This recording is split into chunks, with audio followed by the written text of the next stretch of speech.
What makes a place home? Is it the people? The ones who stand by your side, win or lose? Is it the traditions? The moments that have brought people together for generations? Or is it a feeling? Bringing a sense of comfort and knowing you are exactly where you're supposed to be. Our home builds us. Our home shapes us. And after a long time away, there's nothing like coming home. And off Roberson, he's got a lane. Touchdown, Broken Arrow. And he's got a chance to return this one. He's got room out to the left sideline.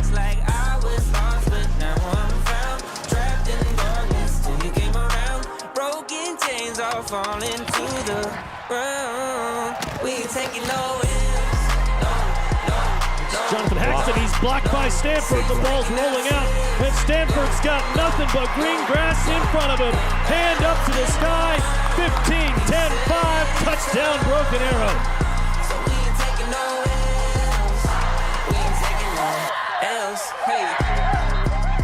Tonight, the Tigers are back at Memorial Stadium, bringing with them a sense of confidence after a big victory.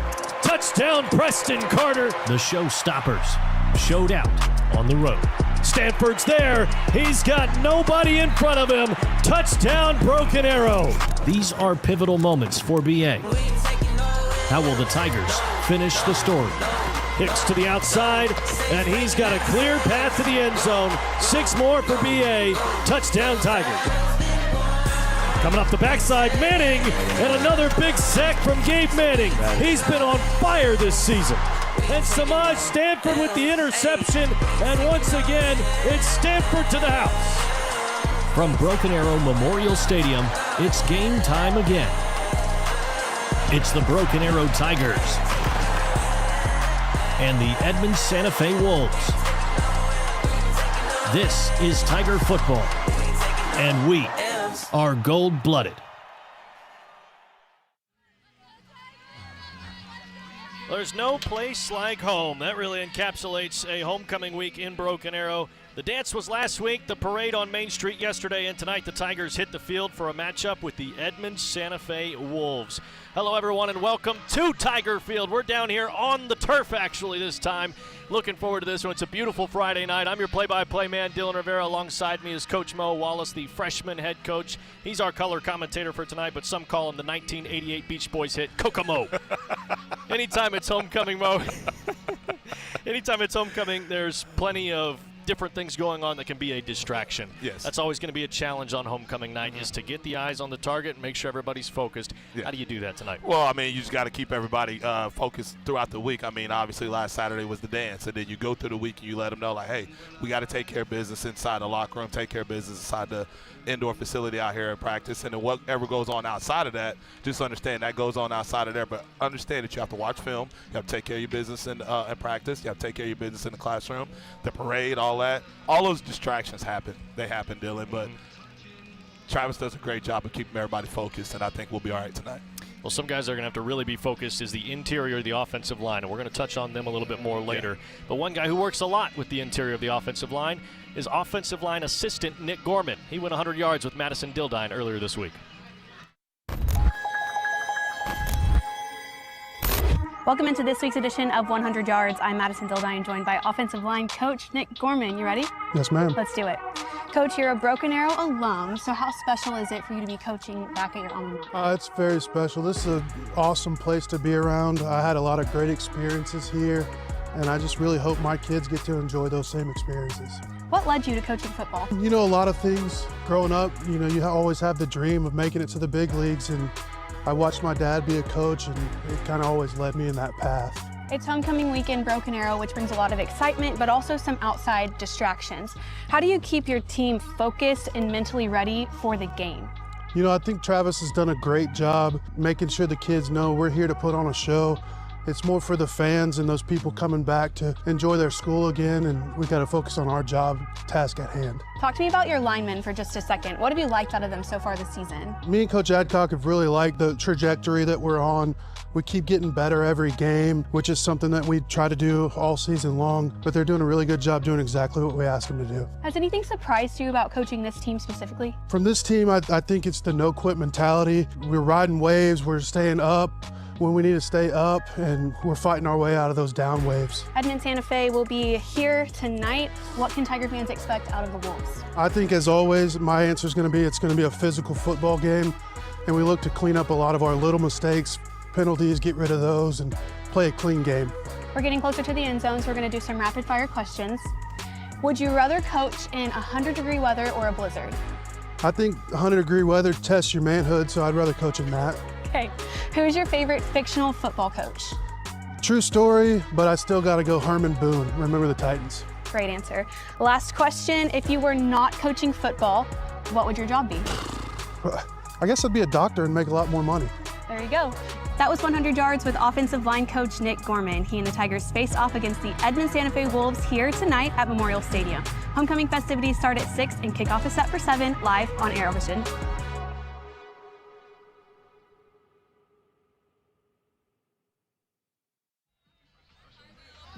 Well, Coach Mo, we've seen a little bit of shuffling on the offensive line to start the season, and we saw an injury to Sam Daring. Devin Smith takes over at left guard, and now you've seen a little bit more of a solidified unit. Yes. And they're using that unit effectively. They're moving the football in the run game. They've been successful up front. How do you see this team faring tonight against Edmond Santa Fe? I think what I see tonight is a little bit more maturity coming out of them, especially with Devin Smith. The more starts he gets, the more reps he gets in the game, we're gonna get better along with him. Case Inisham, more starts out there, more reps out there as well. You know, we have the bookend guys as Moody and Silva. We have those bookend guys, but those guys in the interior, their reps every night on a Friday night, just more and more of that matures them a lot more, gives them more experience, and hopefully lead us to where we got to go in the future, and that's the promised land, and that's holding up the gold ball. Absolutely. And our pregame show tonight, down here on the field, it's brought to you by Tacos for Life. They're our official pregame show sponsor. After the game, swing by their Broken Arrow location at 71st and Lynn Lane. They're open late until 11 p.m. after every home game this season. Just mention Broken Arrow Tigers and score a free order of chips and queso, whether you dine in or hit the drive-thru. And remember, at Tacos for Life, every meal you enjoy gives back a meal. We're going to step aside for a quick commercial break here on our pregame show. Come right back, and we'll have a little bit more for you, so don't go anywhere. Hey BA Tiger fans, now's the time to show your school spirit. Support your favorite school with the Broken Arrow School Pride debit card from TTCU Federal Credit Union, the only card that gives back to Broken Arrow every time you use it. Since the program began, TTCU has donated over $350,000 to Broken Arrow Public Schools. That's a lot of support from fans just like you. Whether you're a student, parent, or a proud Tiger fan, your everyday purchases can make a difference. With TTCU, you're not just banking, you're backing your school and local community. Join the thousands of TTCU members who are already using the Broken Arrow card. It's super simple. Use your BA card and TTCU donates. Thank you, TTCU, and thank you, Tiger fans. Support our school with every purchase. Go Yay!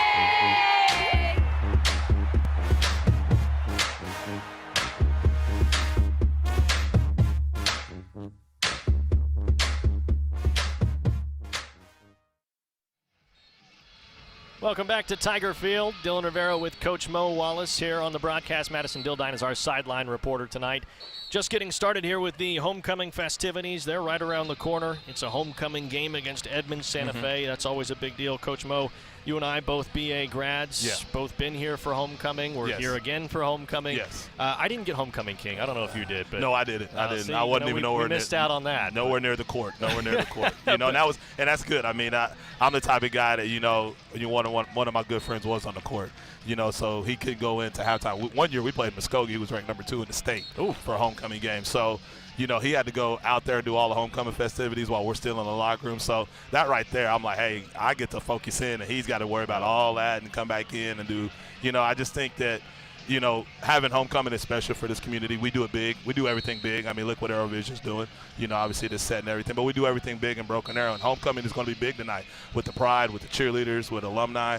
I mean, it's going to be huge. You know, your class is going to be here. My class is going to be here. Class of 82, class of 2005, class of 2000. You know, name it. They're going to be here. All those classes are going to be here tonight, and it's going to be fun. Well, we've got some great graduates that'll be honored later tonight as well, and that's some class of 64, class of 66 or something in there. I mean, it's incredible to see the homecoming, the true homecoming for a lot of Broken Arrow Tigers, not only here in Oklahoma but across the country. They make their way back here to Memorial Stadium here tonight. Speaking of big, there's one guy that stands out when you see him in practice. I said this before in the preseason. He's a guy that when you walk by him, you're not really taken aback by the size, but then he puts the pads on and you're like, oh gosh, this is a big old dude. That's Titan Hicks at tight end.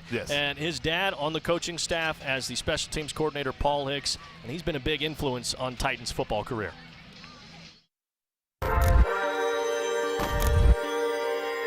Tight end here for a lot of this possession. Hicks to the outside, and he's got a clear path to the end zone. 6 more for BA. My dad's been a football coach my whole life, so you know it's always been there for me. So it was just when I was going to start because everybody knew I was going to play. He's taught me everything I know so far. I would not be the football player I am without him. It had its perks.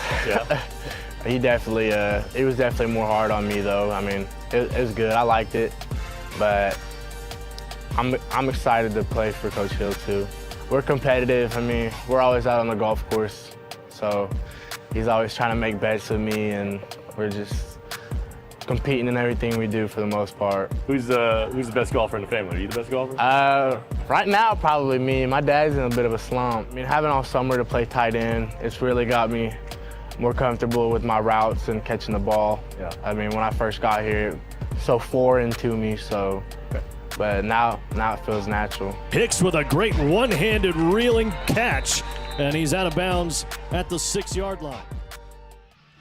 Well, Coach, we've seen Titan Hicks activated a little bit more in the pass game recently, and he's been successful there. And so getting to see him use those hands that he was talking about working on in the summer, it's been a revelation, I guess, for the Tigers.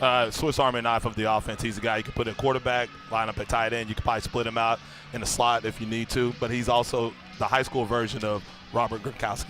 You know, I mean, Rob Gronkowski, I mean, he's a guy that's going to do everything you need. And what Jay does and games plan for him, I mean, I think it's wonderful. And he's a guy that's, you know, hopefully we'll see him in a Division I uniform here pretty soon. Yeah, I didn't include the clip that I got from practice where he's practicing as quarterback. Yes. And he can let that thing spin. He can spin it. I mean, the way that ball jumps off his hands, I mean, I've been around for a while, for the last 25 years, and there's a few quarterbacks that I've seen that the ball just jumps off their hand. And I remember here in the summer whenever we were, you know, preparing for the season, I told you, I said, that ball jumps off that that young man's hands. I mean, it's incredible. So, I mean, he's a guy that I can't wait to see probably get ready to spin it here in the next few games. Well, Titan was a regular starting quarterback at Locust Grove, now a tight end here at Broken Arrow. One guy who frustrates guys like Titan Hicks, quarterbacks, tight ends, that's Gaston Ferrell, and Madison Dildine has more on him. Senior cornerback Gaston Ferrell is a dominant player whose inspiration traces back to the bleachers watching his older brother. With Gatlin gone to college, the torch has now been passed. Gaston now takes the field as the last man standing, representing his family every Friday night. Not sure if we're muted when she I know, that's hold on. Just like going to my brother's game, watching him play, really made me want to start playing football. And then just watching at a young age. But my brother just left for college, so sometimes like he's not here, so really it's just me, because I'm basically the only kid now, so it's really my mom and my dad usually, and it's great, you know, always come home, talk to them and everything, so it's great. Because I feel like sometimes when I get bored, I always go bug on him, do something with them, so, and now he's going to college, like go in his room, see nothing there, like, dang. Well, Gaston Ferrell has been tested this season, and really against Owasso, we saw him really get tested, and he has lived up to the billing of being the bookend to Noah Gillespie and Samaj Stanford and Bryson Brown out there in the secondary. Gaston Ferrell has been just as solid as those guys who are getting those Division I offers, and I feel like it's just a matter of time before those D1 coaches start to take notice. A fourth of one of the best secondaries probably in the state. I've said this is the best secondary in the state, but he's also a guy that has developed in the development that he's had from the spring to the summer. I mean, he's a guy that was fighting for a position in the spring from the moment Travis and and all them came in, Coach Crave, Coach Hicks, and his corners coach, Coach Reed, he was fighting for that position, and there were times where he was down for a while, and then he just rose back up to the occasion. And you see what you see against Owasso. They were testing him. Yes, he did give up one, but they've tested him all season long. He's come up big time in those tests. He's the team leader in pass breakups to this point of the season. That tells you how great he's been in defense, getting those hands in there and swatting balls away, making a lot of contact on receivers, and really just frustrating those guys out on the perimeter. And his technique, I mean, that's one thing he's worked on, his technique, his footwork, his eyes. We always talk about eyes as DBs. Your eyes, where your eyes at? Are your eyes in a proper place when you're playing zone? Are your eyes on the hips when you're playing man? So he has a good feel out there, and he's comfortable, and I like to see that out of Gaston. Well, before we go to commercial break, I want to thank Tacos for Life once again. They are our official pregame show sponsor. After the game, swing by their location at 71st and Lynn Lane. Oh, my goodness, 71st and Lynn Lane. They're open late until 11 p.m. after every home game this season. Just mention Broken Arrow Tigers and score a free order of chips and queso, whether you dine in or hit the drive-thru. And remember, at Tacos for Life, every meal you enjoy gives back a meal. We'll step aside one more time. Come right back. We'll have the starting lineup, our players to watch, and the Big Biscuit Blitz. Yeah. Hey, Tigers, I'm City Manager Michael Spurgeon. The city is preparing for the next general obligation bond election in April of 2026. Just like the improvements to Albany Street in front of the high school, bonds help pay for upgrades to public infrastructure like streets and intersections, public safety services, parks improvements, and more here in our great community. To find out more about the bond process, visit the city website. Thank you for helping us build our future. Broken Arrow, enjoy the rest of the game. Tulsa Bone and Joint, Northeast Oklahoma's sports medicine experts. We are pleased to help you and the athletes in your life with a number of surgical and non-surgical options. Tulsa Bone and Joint is proud to serve as team orthopedist for local high schools such as Broken Arrow, Owasso, Sapulpa, Cascia Hall, and Bishop Kelly.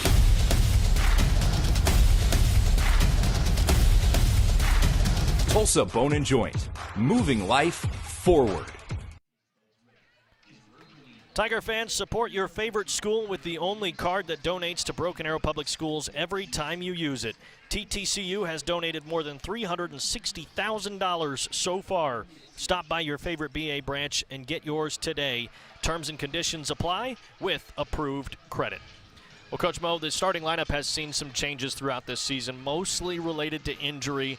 Tonight, that linebacker situation once again going to be an area of focus. Well, you got Colton Barlow in the middle. You got Dagan over there at the Will. You have Nate Jackson over there at the Sam. So I think with that game last week, I seen a lot more fluid movement with those guys, a lot more better communication with them at practice on Tuesday. So I think you're going to see a lot better game out of all three of them coming out tonight. And we had talked about the offensive line, that Sam Daring had suffered that injury in the Mustang game. Devin Smith has been slotted in at left guard.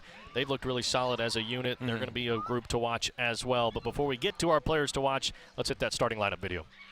You ain't gotta ask who I do it for. Whole team iced up, dipped in that red and gold. Bang, bang. Not again. Bang, bang. Okay. Fans, it's time to meet your starting lineups, brought to you by First National Bank of Broken Arrow. And now, let's meet your defensive starters. At free safety, number 4, Samaj Stanford. At cornerback, number 1, Noah Gillespie. At linebacker, number 33, Colton Barlow. At linebacker, number 7, Dagan McCleskey. At linebacker, number 22, Nate Jackson. At defensive end, number 99, John Broll. At defensive end, number 10, Gabriel Manning.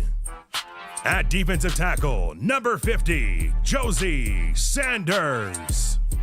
At defensive tackle, number 44, Jackson Ayers. At cornerback, number 21, Gaston Ferrell. At strong safety, number 2, Bryson Brown. Clap, clap, clap for the best in the world. Tap, tap, tap, tap in with your girl. Whole gang run it up. West side throw it up. Got the ops moving out the way when we pulling up. Deal dance. We just came through the end zone again. Your offensive starters at wide receiver. Number 4, Samaj Stanford.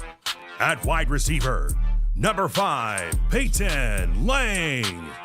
At wide receiver, number 19, Tayshawn Jones-Wade. At running back, number 0, Octavian Robertson. At quarterback, number 1, Jeremiah Setimba. At tight end, number 9, Titan Hicks. At left tackle, number 55, Caden Moody. At left guard, number 74, Devin Smith. At center, number 54, Kason Isham. At right guard, number 71, J.J. Brashears. At right tackle, number 65, Tristan Silva. At kicker, number 42, Nick Irvine. Okay, do it for the BA. Okay, do it for the BA. Whoa, BA gang.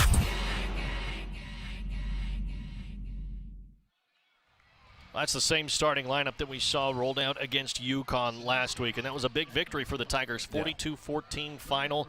A game that really saw the Tigers start to catch their flow on offense a little bit. 4 touchdowns offensively, a couple of touchdowns from the defense and the special teams. And I say defense and special teams. A couple from Samaj Stanford. Yes.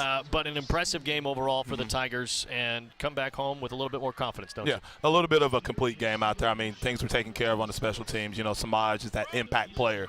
I mean, this is what he came to BA for. I mean, this is what Travis wanted. You want that impact player to impact the games and the games that BA needs to be in. So Samaj is that type of guy. I mean, offensively, he got a touchdown. Defensively, he got a touchdown. He made a big play on special teams. And special teams is where it's made at. I mean, that could be a very demoralizing play for teams. You know, you block a field goal, you take it all the way back for a touchdown. That's demoralizing for teams. Then you get a long bomb on offense, and then you make a huge play on defense, a pick 6. I mean, we haven't seen that in a while out here in Broken Arrow. Samaj made that happen out there at UConn. Well, not only that, but then he also had a punt return touchdown that was called back for a holding. Back. So really, he could have scored 4 touchdowns just as easily as he scored 3.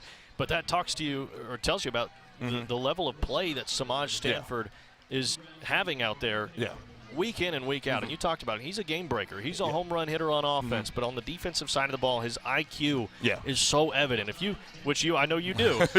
If you watch just him on defense, you're going to be amazed. Well, he's a kid that's been starting at safety since he was a freshman at another school. You know, he's been starting at safety, so he knows what's going on. He comes from a background where football is you have to know football, and you know, playing in those big games as a freshman, he plays in the state championship game, you know, and now he's bringing that experience here. And I think, you know, he's the type of guy that's going to teach kids in the locker room. He's going to teach kids out here on the field that, hey, you know, he makes calls on defense. He's that guy, that quarterback on the defense that makes those calls. So Samaj is a big-time player, and big-time players make big-time plays in big-time games. That's absolutely right. And you had 3 guys who last week got 50 yards or more on the ground, and that in itself is an impressive stat. It's also really impressive when the tight end, who we just talked about in the last portion of the show, Titan Hicks, was your leading rusher. I mean, he ran hard. It's a balanced attack, and that's what you want out on offense. I mean, a defensive-led ball club wants to see the ball ran, and having Titan do what he did last week, I think that's incredible, because that just shows you the versatility in his offense. And having him run the football like that, having Sango run the football, Octavian run the football, and obviously the play out of our quarterback, you know, I think that's going to seem evident, you know, as the time goes on for the season. Well, we've talked a lot about a couple of different position groups and different players across the roster, but I want to point out a couple as our players to watch. Really, we're pointing out 4, if we're being honest, because on the offensive side, we're going to the offensive line, and that's something that's a little bit out of the ordinary for players to watch.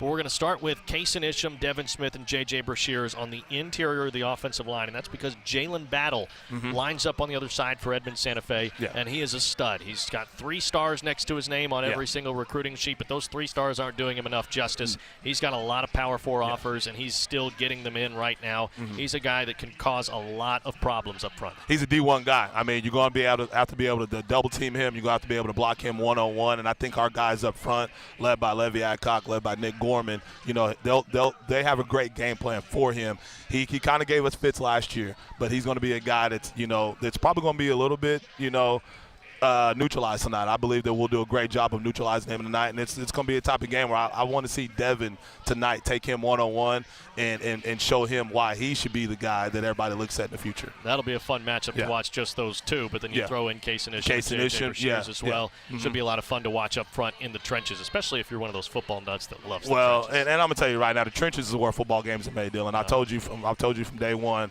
On defense, you know, it starts up front. On offense, it starts up front. Championship ball clubs win ball games up front, and they win championships up front. And I think we have that group on offense to get that done this year. We talked about the linebackers on the defensive side of the ball, and that's where we go for our player to watch on defense. It's Dagan McCleskey, number 7, the outside linebacker that you had talked about, that will linebacker. And he will be a player that has to step up big again here tonight. He did so against UConn. The way that Travis Hill described it to me in between commercial breaks on Inside Tiger Football is that Dagan is the kind of guy that was supposed to be the starter, was the booked starter all the way up until August.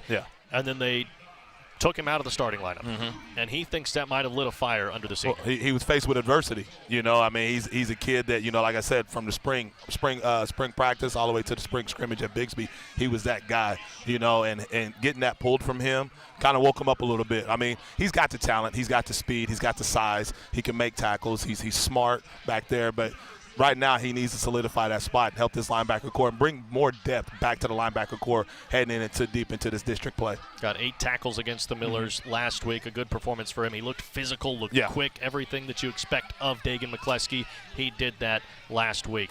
Well, we had some keys to the game that we would discuss here, but we actually already did that, and we did it at the Big Biscuit. As soon as I said it, I was like, oh, that's not bad. Can we start that from his? Because I knocked it out, man. Digging.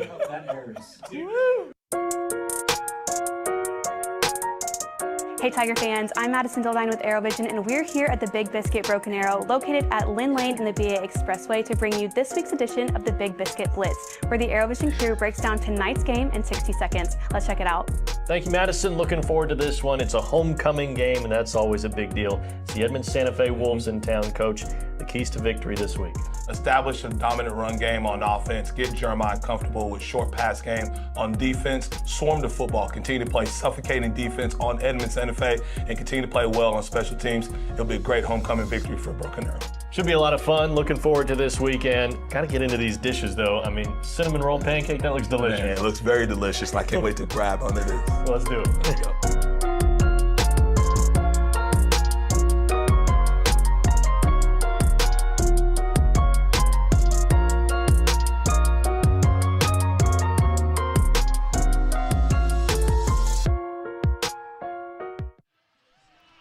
Bring it back live to the field one more time. Dylan Rivera with Coach Mo Wallace. And, Coach, you talked about in the Big Biscuit there, the Big Biscuit Blitz, one of your keys to the game is to get Jeremiah Satimba going. And that was another performance for him last week where he looked good in flashes. He had a couple of good plays, but he only finished with 98 yards. That's his second performance this year that was less than 100 yards.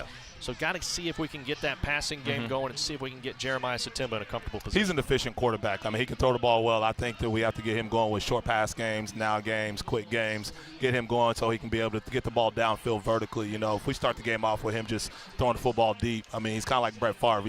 His energy's going, you know, and he tries to get that ball deep, he's going to probably overthrow it, you know. So let's get him comfortable, you know, some real quick game action going right there, and we should be fine on getting him back into rhythm. Well, I think he's walking behind us somewhere here as the homecoming court makes its way out to the field. It is homecoming week here. Edmond, Santa Fe, and Broken Arrow doing battle on the football field. But before we get there, we have homecoming court, the homecoming king and homecoming queen. Got to get named before we get out of here. So we will step aside, and when we come back, they will have the homecoming court out there on the field, and we will continue our pregame show brought to you by Tacos for Life.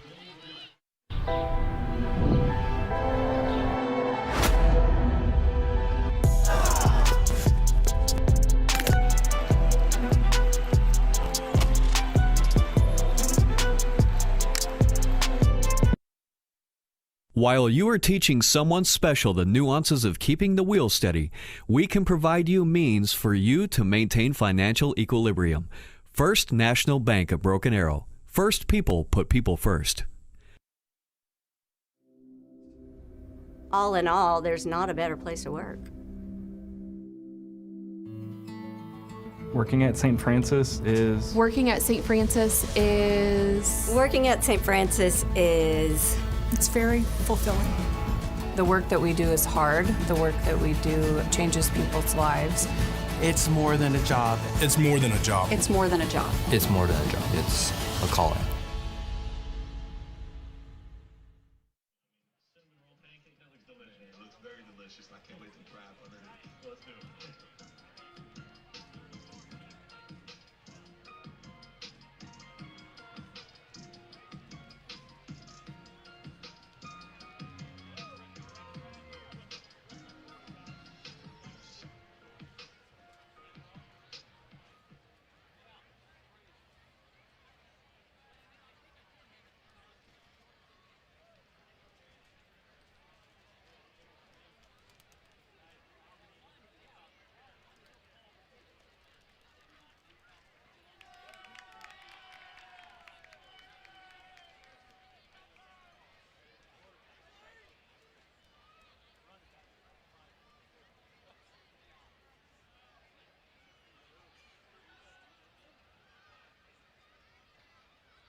Ladies and gentlemen, at this time, we proudly present the 2025 Broken Arrow High School Homecoming Court. This year's court features representatives from all varsity athletic teams, the Jungle Squad, the Student Body, the Pride of Broken Arrow, Special Olympics, and Air Force ROTC. Each member was selected by their individual program, and your king and queen were chosen by the student body. Broken Arrow, please welcome your 2025 Homecoming Court. The Pride Queen candidate is Faith Hutchins. Faith is the daughter of Nate and Leah Hutchins. Her favorite memory of BA is marching in the Grand National Finals her freshman year at Lucas Oil Stadium. Future plans include attending college to study music and biology in hopes of becoming a physician's assistant. The Pride King candidate is Rayshawn Howard. Rayshawn is the son of Tay and Ashley Howard. His favorite memory at BA is conducting the Pride of Broken Arrow at the BOA Grand National Championships. Future plans include attending Oklahoma State University and becoming a nurse practitioner.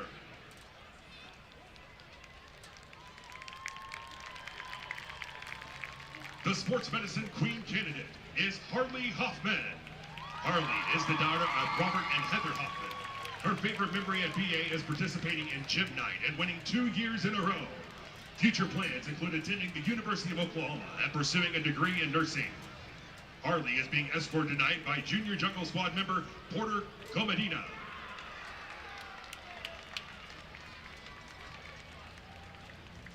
The Wrestling Queen candidate is Sophia Reese. Sophia is the daughter of Scott and Jackie Reese. Her favorite memory at BA is winning state with her team. Her future plans include pursuing nursing and labor and delivery. The Wrestling King candidate is Matthew Mann. Matthew is the son of Jason and Jennifer Mann. His favorite memory at BA is traveling with the wrestling team to Ohio for the Iron Man tournament. Future plans include wrestling in college and a career in firefighting.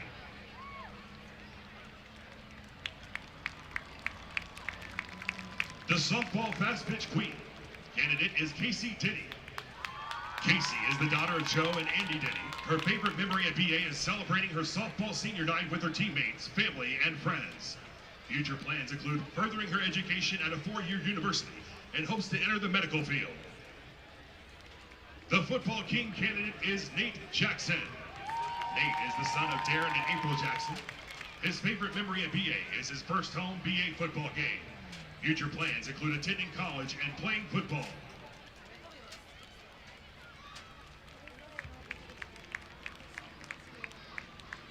The Golf Queen candidate is Abby Chang. Abby is the daughter of Lang and Amy Chang. Her favorite memory at BA is when she placed first individually at a tournament last year. Her future plans include attending college to major in biochemistry. The Golf King candidate is Mason Brown.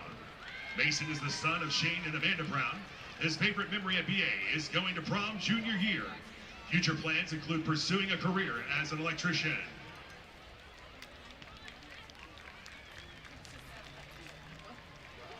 The cheerleading queen candidate is Jalen Youngblood Logan. Jalen is the daughter of Reggie Logan and Heather Youngblood. Her favorite memory at BA is winning state and nationals multiple times. Future plans include going to OSU and becoming a dentist. The cheer king candidate is Jackson Root. Jackson is the son of Holly Don and Courtney Root.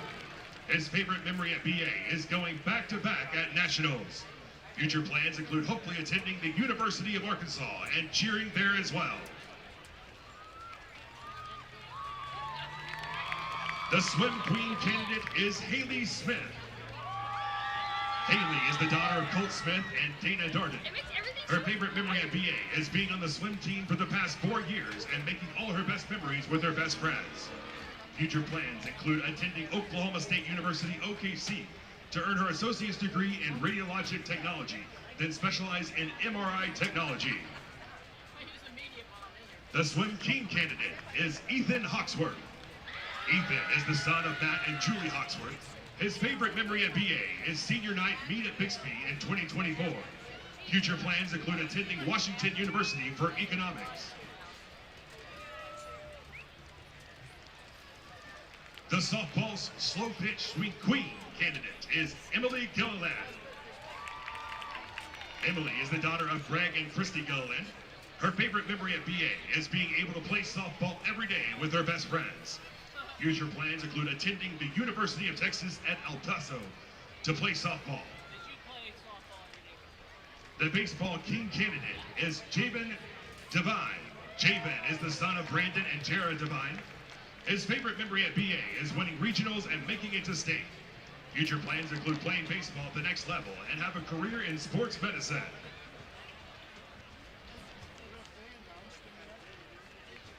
The Tigette Queen candidate is Madison Clark. Madison is the daughter of Jason and Tracy Clark. Her favorite memory at BA is choreographing gym night with her teammates and celebrating her first win. Future plans include attending the University of Oklahoma and majoring in dental hygiene. The Jungle Squad King candidate is Cade Johnson. Cade is the son of Chris Johnson and Wendy Truitt. His favorite memory at BA is participating in Mr. BA with his friends and winning talent for singing. Future plans include going to medical school and becoming a doctor of orthopedic medicine. The volleyball queen candidate is Cameron Learman. Cameron is the daughter of Tim and Julie Learman. Her favorite memory at BA is going to boot scoot and learning all of the dances. Future plans include going to college to study physical therapy. The football king candidate is Jeremiah Satempa. Jeremiah is the son of Alan Satempa and Markea White. His favorite memory at BA is scoring his first varsity touchdown versus Jinx. Future plans include playing football in college and studying business, law, or computer science.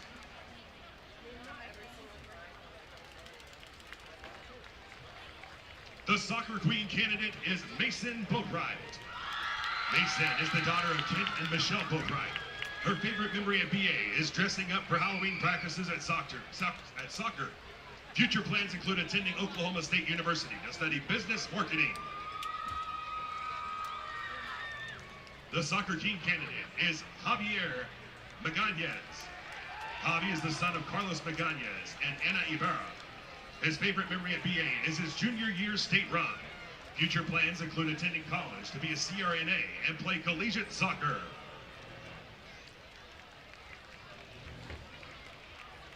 The student body queen candidate is Chloe Brown. Chloe is the daughter of Matt and Katie Pitt and Sean and Candace Brown. Her favorite memory at BA is getting involved with school through leadership classes and getting the opportunity to make so many new friends. Future plans include attending the University of Oklahoma and pursuing a career in marketing. The student body king candidate is Jackson Campbell. Jackson is the son of Greg and Nicole Campbell. His favorite memory at BA is Hoko's sophomore year. It was a great start to high school. Future plans include studying business and pursuing exceptionalism. The tennis queen candidate is London Walker. London is the daughter of Robert and Crystal Walker. Her favorite memory at BA is leadership retreat sophomore year. Future plans include attending college to be a nurse. The tennis king candidate is Drew Hennis. Drew is the son of Joshua and Kristen Hennis. His favorite memory at BA is laughing with friends at lunch freshman year. Future plans include becoming a pilot, fly for airlines, and start a family.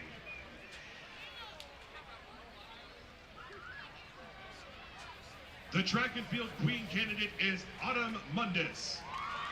Autumn is the daughter of Josh and Amber Mundis. Her favorite memory at BA is competing in track and going to state. Future plans include attending OSU and becoming a nurse.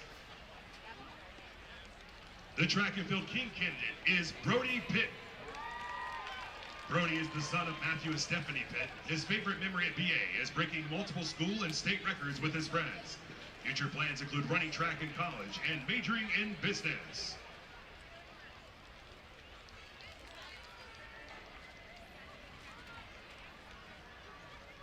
The basketball queen candidate is Scarlett Shell. Scarlett is the daughter of James and Amanda Shell. Her favorite memory at BA is winning area versus Owasso and going to state her junior year. Future plans include getting a degree in nursing to pursue being a pediatric nurse. The basketball king candidate is Corbin Dow. Corbin is the son of Chris and Angie Dow. His favorite memory at BA is making it to state the past 3 years. Future plans include playing basketball in college.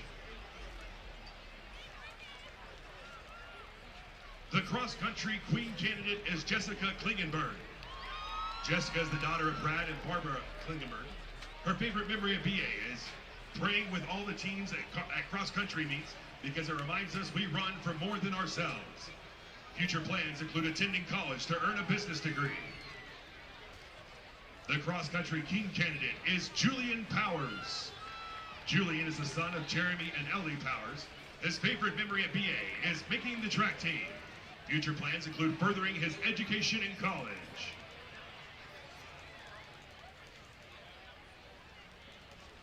The JROTC Queen candidate is Kaden Adams.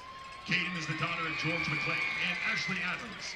Her favorite memory at BA is meeting the friends she has, which she will keep in her life for a long time. Future plans include attending Oklahoma University Medical School to become a neurosurgeon.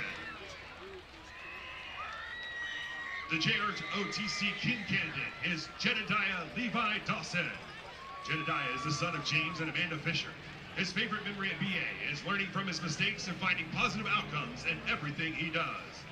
Future plans include becoming a motivational speaker and a church pastor.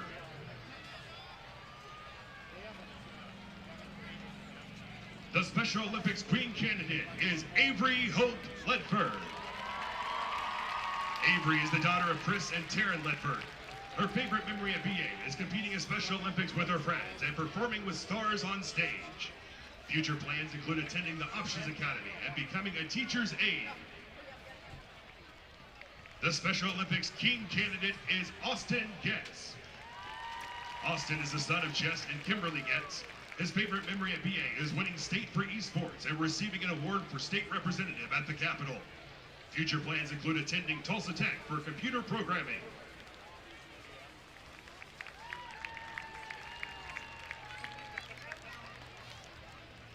Tiger fans, it's time to crown our 2025 homecoming royalty. Your 2025 Broken Arrow High School homecoming king is Brody Pitt.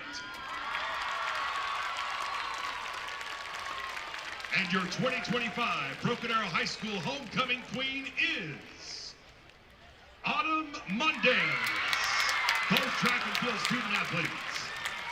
Ladies and gentlemen, let's hear it for your 2025 Broken Arrow High School homecoming king and queen.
Ladies and gentlemen, let's hear it one more time for your 2025 Broken Arrow High School homecoming king and queen and all your homecoming boys.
Screen door cracked, ball game on. Man on the floor, singing baritone. 10-line leads to that gentle place between a collarbone and a stone cold fade.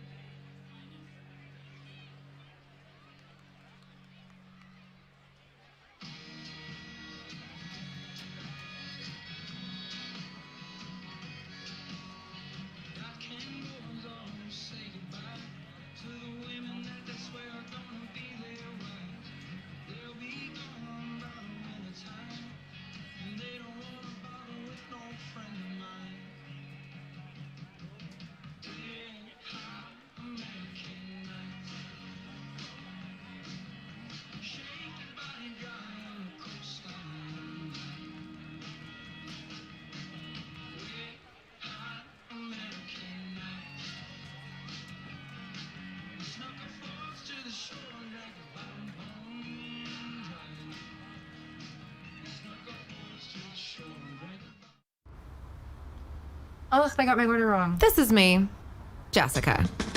And this is... Jessica? Not my coffee. And my friend said, oh wait, Quick Trip. And she said, you don't have to tell me your name. Please, serve yourself. And I was all... Oh, then this happened. Yeah, someone stole my drink. That's how I learned Quick Trip has lattes on tap. And I will never have to tell a barista my name again. Quick Trip, raise your coffee bar. It's time to update your kitchen just for you. Kitchen Tune-Up will make your kitchen look and feel transformed. Let's create a kitchen that inspires and uplifts you. Kitchen Tune-Up. Update, upgrade, uplift. Hey Tigers, get the only card that donates to Broken Arrow Public Schools every time you use it. TTCU Federal Credit Union has donated more than $360,000 so far. Support the Tigers with your card today.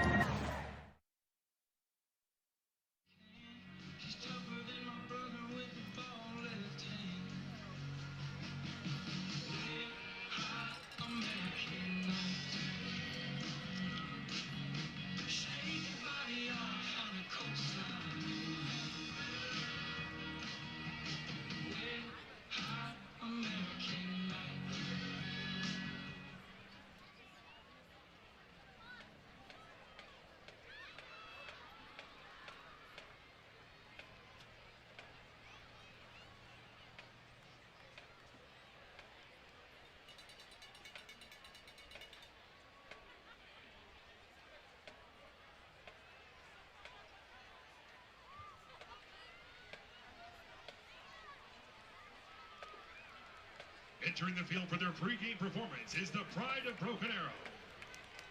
The directors of the Pride are Kelly Pence, Adam Winkin, Kyle Smith, Kyle Hamrick, Zach Meredith, Stephanie Cottrell, and Scott Tomlinson.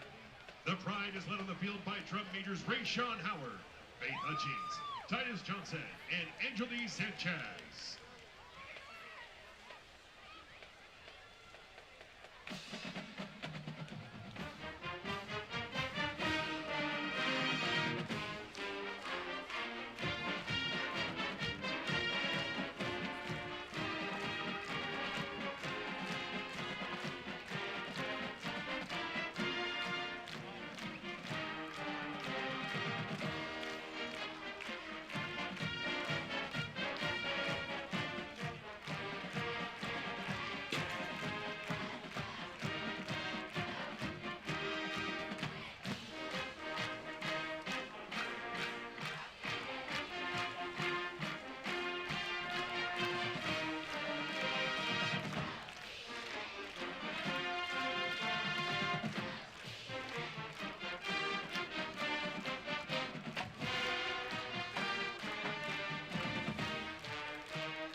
Ladies and gentlemen, at this time we invite you to stand and remove your caps, and that all military men and women, active or veterans, render a salute to the flag of the United States of America, as we honor those men and women who protect our freedoms both home and abroad with the playing of our national anthem.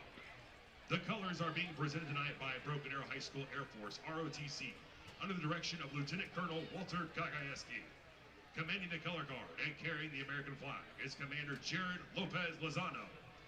Carrying the Oklahoma flag is Caden Adams. The guards are Brady Lewis and Jacob Keys. Signing our national anthem tonight are students from the American Sign Language class at Broken Arrow High School with instructors Alicia Ruff and Khalees Cobbs. Now, let our voices rise together as one nation under one flag and honor America by joining with the Pride of Broken Arrow in the singing of our national anthem. Guest conducted tonight by Assistant Director Mr. Kyle Smith. Please remain standing until the colors are retired.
Thank you.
We've had a lot of fun here on the Tacos for Life pregame show. After the game, swing by their Broken Arrow location at 71st and Lynn Lane. They're open late until 11 p.m. after every home game this season. Just mention Broken Arrow Tigers and score a free order of chips and queso, whether you dine in or hit the drive-thru. And remember, at Tacos for Life, every meal you enjoy gives back a meal. We also want to tell you about the Food for Kids drive we're having here at Broken Arrow. You can make a difference for local students through the Food for Kids program in partnership with the Food Bank of Eastern Oklahoma. This program provides weekend meals for BA students who might otherwise go without. It's simple to help. Just visit baschools.org/food4kids to make a donation. Every contribution goes directly toward feeding Broken Arrow kids, and we thank you for your generosity. Kickoff time not too far away now. The team captains out there for the Tigers in those homecoming uniforms. Coach, you like those ones, the black and the gold with the black helmet. I love those homecoming uniforms. I mean, a little nostalgia right there. Bring it back to the old school. I mean, that used to be our home uniform all throughout the years out here at Broken Arrow. Black uniform, white numbers, gold pants, with the black helmet. So it's a beautiful look. I love it. The team captains for the Tigers, number 1, the starting quarterback, Jeremiah Satimba. The starting linebacker, Sam linebacker, number 22, Nate Jackson. Starting center, number 54, Kason Isham. And the middle linebacker, the Mike linebacker, number 33, is Colton Barlow. And Coach, we're looking forward to this one. Should be a great game. The Tigers have a chance to really take off here over this stretch of games. You've got UConn, who you go out and beat 42-14. Then you welcome in the Edmond Santa Fe Wolves, who are off to an 0-5 start. Yeah. Chance for Broken Arrow to really put their stamp on their season. Well, right this here. is the part of the district that you that you can get your rhythm, like we've talked about in the past, but you can get steam headed forward, to get to that first round bye in the playoffs. The team captains for Edmond Santa Fe, number 0, Jalen Battle. Number 28 is Jalen Warren. Number 27 is Rayshawn Benson. And number 55 is Caden Irions. We thank those Santa Fe fans that are tuning in here on KREFSports.tv as well, or here on ArrowVision. Our ArrowVision broadcasts are brought to you by Kinetic. And we thank them for all that they do in making our broadcasts possible. And Coach, one thing that I've really loved to see is this new run out that we'll see here in just a few moments coming out of the center of the student section. But before we get to the run out, we got to go down to the coin toss, and Madison Dildine has the microphone down there.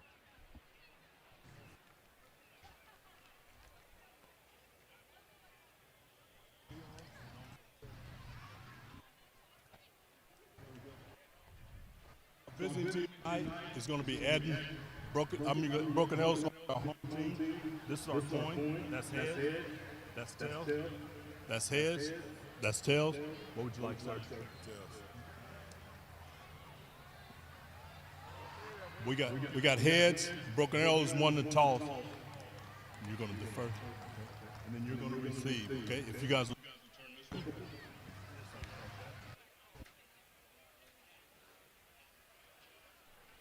So there's the official coin toss. The Tigers defer, so Edmond Santa Fe will receive, and they will go right to left across your screen. The Tigers will go left to right. Again, the Tigers in those homecoming uniforms, the black jerseys, the gold pants, the black helmet, different logo on the helmet as well. Looks pretty sweet.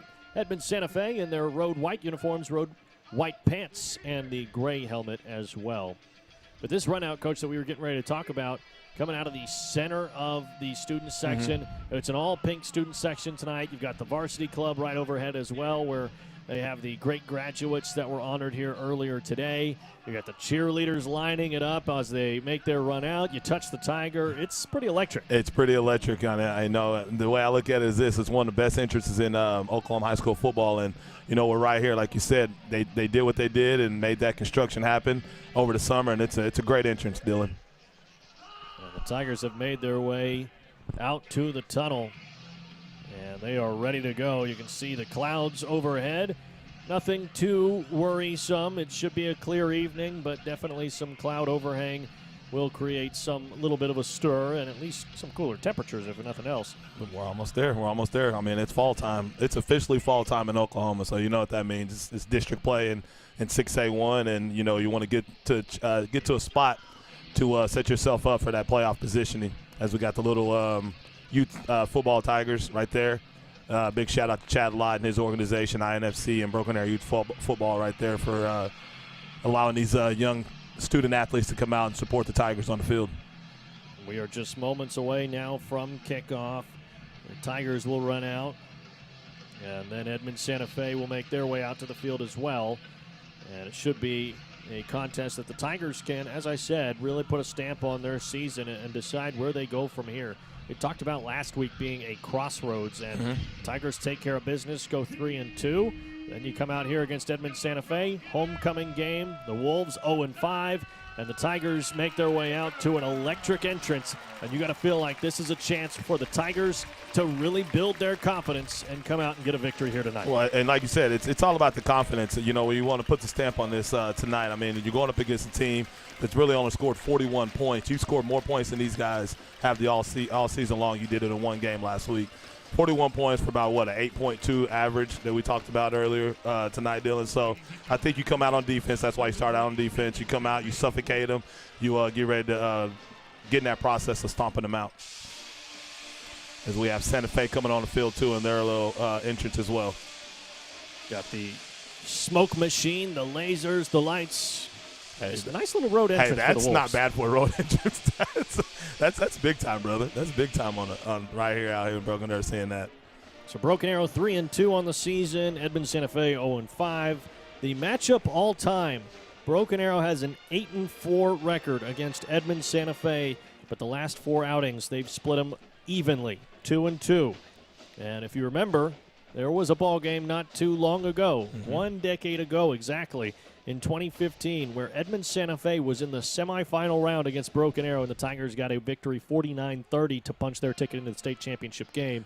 Eventually lost that state championship to Jinx, but it shows you that Edmond Santa Fe has been one of the most up-and-down programs in the state. Sometimes you're going to get a 7+ win team that can go the distance. Sometimes you're going to get a team like you might see tonight where they're struggling to get their feet under them. Yeah, and I mean, but I think they're young and they're trying to get some things going on down there. They've had those teams. I mean, bringing that up right there, Dylan. I mean, you wouldn't think that a Santa Fe team that historically has kind of been down in the dumps here and there, but they'll find their way into a semifinal game or a state championship game, and you're like, whoa, where did they come from? So I mean, this team even though things are not looking the way they are this year, I promise you, I think that we'll be able to contend with them in the future. Kyle White, the head coach for Edmond Santa Fe, has a 60-56 record at the school. This is his 11th season as their head coach. And he's looking to get a victory on the road against the Tigers here tonight as the Wolves come out in their kick return formation. The Tigers lined up behind the football. They're ready to boot this thing away and get this game started. The kick returners deep for Edmond Santa Fe. Number 7 is Trey Robinson, and it looks like number 6, B.J. Madison, on the opposite side.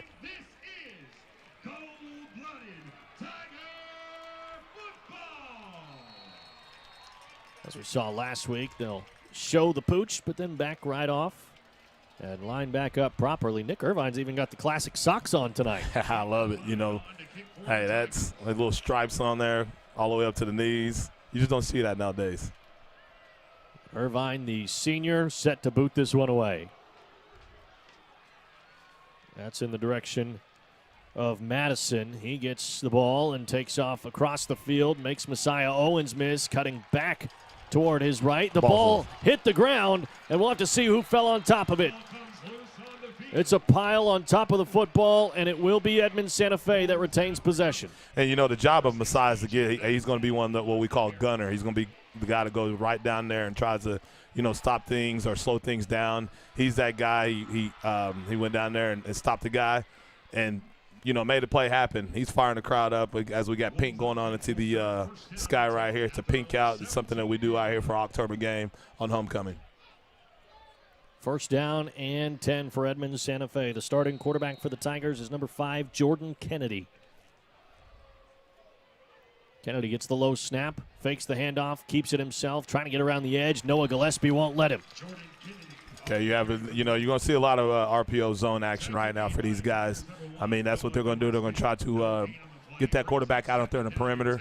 A lot of teams think they can do that against Broken Arrow.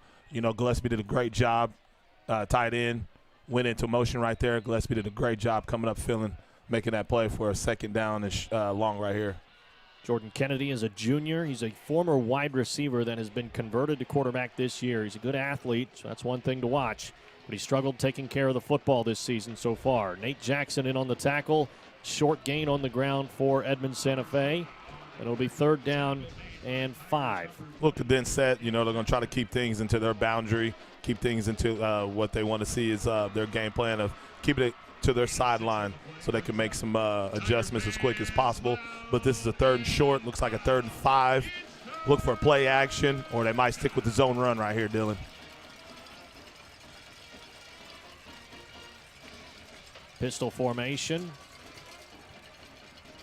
Couple of receivers, or one receiver and a tight end off ball in the backfield. They'll hand it off again. They try to run around that left edge. 1, 2, 3, 4, 5, 6 Tigers there for the tackle. That's a pack of Tigers right there. Good job by our defense. You know, they went to the offset on motion right there. Gave on a zone action. Our guys was right there. You know, like I said, I was up here Tuesday watching a lot of practice and watching Hig with the linebackers, Coach Higgins with the linebackers, and that's one thing that he did talk about. The moment they blocked down right there, hey, we got to be able to fly to the football, and we did a great job on the edge right there for that 3rd down play. So Edmond Santa Fe with a 3 and out. They'll look to punt this one away. Flags immediately go up. We'll see what the call is here. Tigers end up with 12 guys on the field. Coach Hill not happy. And it'll be a fresh set of downs for Edmond Santa Fe. Okay, and you got to know, you go through things on Thursday. You go through things, you know, Monday and Tuesday and even Wednesday when it comes to special teams. And you got to know what your responsibility is. If it's going to be a punt return, if it's going to be a punt, you got to know to get off the field, on or off the field. So a little bit of a mistake right there, but I think we'll be all right on this upcoming 3 or 4 downs. Another handoff, swallowed up immediately. Didn't even get back to the line of scrimmage. Tigers all over this run game so far. Looks like you got Bowser right there. Josie Sanders going down right there. Big number 98 also. It's John Broll the second. He's wearing a different number tonight. Guess they don't have 99. No, but what I will tell you is they never run out of that elbow brace that he wears, so that's how I knew it was him. So John Brolin on a tackle. Great penetration by our defense line. So watch out in this game how we're going to get a big-time knockback on these guys. You know, we're going to get our hands and knock them back and control the line of scrimmage and play behind the line of scrimmage all night tonight. Messiah Owens cheating up on the edge as well here. Nate Jackson looks like he's going to come down, but a flag in the backfield. Now looks like we got a timeout. It looks like Santa Fe didn't like that look right there. Messiah right there at the edge. We're in a little package they call Cheetah. So Messiah looked like he was going to go on an automatic blitz check right there. So, but timeout for Santa Fe. We'll run a quick commercial break and come right back here live on ArrowVision, brought to you by Kinetic. Hey, Tiger fans, this year Broken Arrow is going cashless for all home varsity games. That means all tickets are sold through GoFan. No paper tickets needed. Debit and credit cards are still accepted at the gate. But we still encourage you to download the GoFan app. Have your tickets on your phone before you arrive so you can get through the gates faster. And don't worry, our BA ticketing team will activate your ticket at the gate. This is the fast way to get in and skip the lines.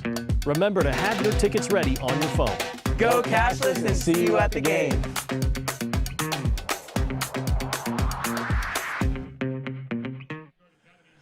Welcome back live to Broken Arrow Memorial Stadium. Dylan Rivera here on play-by-play. Coach Maurice Wallace, Coach Mo here on color commentary. Madison Dildine is on the sidelines for us. The Tigers force a timeout here because Edmond Santa Fe didn't like what they saw. It is a 2nd down and 11 for Edmond Santa Fe. They had a 3-and-out. Tigers get called for 12 men on the field. They give a fresh set of downs right back to the Wolves. And so far, the Tigers' defense has handled things properly because Edmond Santa Fe has gotten no more than 5 yards downfield. No more than 5 yards down the field. I mean, I know that Edmond Santa Fe is trying to set up the run. They're trying to shorten this game up, because I don't think that they feel that they can probably throw the ball vertically or deep on us tonight. So even though they're in a pass set right now, this is obvious pass down for them, but you're throwing up against one of the best secondaries in state. Quick pass in the flat. Making one man miss and tackled by another 2. It's Gabe Manning and Bryson Brown in on the hit. And the receiver for Santa Fe was Ty Amos. And that's a great job by Messiah forcing that action right there. He did a great job flying downhill. When you fly downhill and you stop the momentum of a player, you have guys vicing in. What we mean by vicing in, you got a guy coming off the left hip, the right hip, and you got a guy coming in the center. We had 3 guys, triangle effect to stop him for a very minimum gain. Now we got 3rd down and 9. This is another obvious pass down for Santa Fe. Ball at the 30-yard line. 3rd down and 9. Kennedy in the shotgun. Looks to his left. Pressure coming. He gets rid of it, but it falls incomplete, and Kennedy is down. He got walloped in the backfield. And that's a great job by our defensive coordinators, co-defensive coordinators, and Brad Higgins and Craver right there, bringing the pressure. You're going to get hits on a quarterback like that. You brought Colton Barlow in, and you brought Dagan McCluskey off the edge right there, and obviously they were not able to pick them 2 up. So, and Colton Barlow got the QB hit right there as we have an injury timeout going on. We'll take a quick commercial break while the player is tended to, and we'll come back here live on ArrowVision, brought to you by Kinetic. Hey, Tigers, I'm City Manager Michael Spurgeon. The city is preparing for the next general obligation bond election in April of 2026. Just like the improvements to Albany Street in front of the high school, bonds help pay for upgrades to public infrastructure like streets and intersections, public safety services, parks improvements, and more here in our great community. To find out more about the bond process, visit the city website. Thank you for helping us build our future. Broken Arrow, enjoy the rest of the game. Tulsa. Welcome back live here to Tiger Field. And it's the punt team out there for Edmond Santa Fe. 9 yards to go to the 1st down marker. They will have to boot this one away. Question is, Dylan, are they going to kick it to number 4? Let's see. That's the question every single week, and they look like they will, at least in his direction, but it's going to be a little short. And it falls down near midfield. They'll down it at the 48. And so the Tigers have a short field to work with. Just got to go 52 yards to the end zone. And the offense taking the field for the first time here. No, it's not at the 52-yard line, but it's 52 yards you got to go. That's correct. Hey, great job our defense doing their job. So now it's time for the offense. Like you said, the keys to the game. Let's go ahead and set up the run game, dominate these guys up front. If we do throw the football, we got Tayshawn starting out here at the bottom of the screen. We got Peyton Lang at the slot right here at the bottom of the screen. But let's get Jeremiah in a good rhythm by throwing some short game action right here. They'll start just with that. Satimba to the left side. It's Stanford, complete and knocked out of bounds. And I like that. I mean, you want to get them going with a little 6-yard gain right there. to you guys, Samaj. You know, I also like to see him spread the football out tonight. I know Samaj was the big-time target last week, and he's been a big-time target moving forward. But let's see how Jeremiah and, can get this offense going by spreading the ball out. This is Hicks now behind the center. Takes the direct snap, running it up the middle, and they eat him up quickly. Gain of 2. Okay, obviously we talked about the interior linemen tonight. They had Battle right here at the end. You're going to see Battle probably move around a lot tonight. I think they're going to try to see what they can get, see if he can get success, lining up at end or get success lining up at a tackle. But they'll move him around quite a bit tonight. So we'll see how our interior lineman handles their switch-ups right there on the defensive line tonight. 2 receivers right, 1 to the left. Hicks again at the quarterback. Running up the middle, following his lead blockers. He's got room into the secondary and a kitchen tune-up, first down. That's all that is. Quarterback power right up middle. He did a great job going off tackle right there. Titan Hicks, showing what he does best, and that's getting the football, run a little quarterback power game, kind of beat them up front. We got Jeremiah, looks like he's coming back in at quarterback, and Octavian at running back. We have Samaj here at the bottom along with Peyton Lang. So we'll see what we have going on. We got officials timeout. Hicks still making his way off the field. And now the offense set. Stanford and Lang to the right. And it looks like Matthews Boudreau on the far side. First down and 10 for Broken Arrow. You got one-on-one with Matthews at the top. I like to see it. They'll immediately go to him. And he's wrapped up by the shoelaces, a gain of 4. And once again, it's beautiful to see, us throwing hitches. You want to get his arm going. You want to get his confidence going, kind of get their secondary, kind of cheat up a little bit. Next you know, you want to blow the top off. 2nd and 6 for Broken Arrow. Mentioned in the pregame show, a difficult game for Jeremiah Satimba, but not a difficult game at the same time against the Millers. He went 7 for 13, 98 yards and a touchdown. Had a long throw of 49 yards that went to Stanford. Roberson gets the handoff here and a loss of 1. But the thing that we've been talking about here in the early part of this broadcast is getting Satimba going, getting him into a rhythm. Mm-hmm. He's a guy that at this point in the season last year had 1,358 yards and 11 touchdowns. On the season right now, 760 yards and 6 touchdowns. And if you look back at the film from last year, that's what's setting him up. Setting him up was throwing hitches. Setting him up was throwing the now game, the quick game, slants and stuff like that to get him confident. 3rd down and 7. They'll go to Roberson. Makes a couple of juke moves out on the perimeter now and wrapped up by 2 Santa Fe Wolves and down at the 10-yard line. Buffalo Wild Wings red zone. Welcome the Tigers. Hey, and that's beautiful job by our guy, Octavian, Agent Zero, being patient, seeing things, getting the cut back, reading his blocks. Zane made a good block. Tayshawn made a good block, getting downfield. And once again, that's 1st and goal inside the 10-yard line for the Tigers. Will actually place the ball down at the 9-yard line. Satimba, he'll go right back to him. It's Roberson, and he plows forward, knocked down at the 2. And this is a great job once again, Dylan. I mean, you want to establish the run game in a game like this. You want to get confident, get some things taken care of up front, continue to build that continuity with those bigs up front, continue to get them used to making blocks for Octavian, and obviously we'll see Sango here later on, but anticipate them running the football right here again on 2nd down. Hicks behind the left guard. They hand it off to Roberson, untouched into the end zone. The Tigers strike first. Touchdown, BA. Hey, love it. We're going for 1. The lights are flickering tonight. Homecoming 2025. Tigers are up 6-0. Great job by our offense right there. 52 yards. Great rhythm. Getting Jeremiah going. Run game. Tyson Hicks with the run game. Quarterback power game. That's the way we should look coming out in the first series in any game. Great first possession for Broken Arrow. They've got 6 on the board now. And they'll line up to take the PAT. Titan Hicks, not only a tight end, not only a quarterback, not only a running back, but he's a long snapper. Jack Gardner is the holder. There's the snap, the hold, the kick. Nearly got blocked, but it's up and through.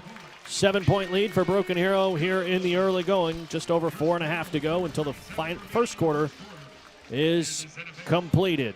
Tiger flags start running out there. And Broken Arrow has a lead here live on ArrowVision, brought to you by Kinetic.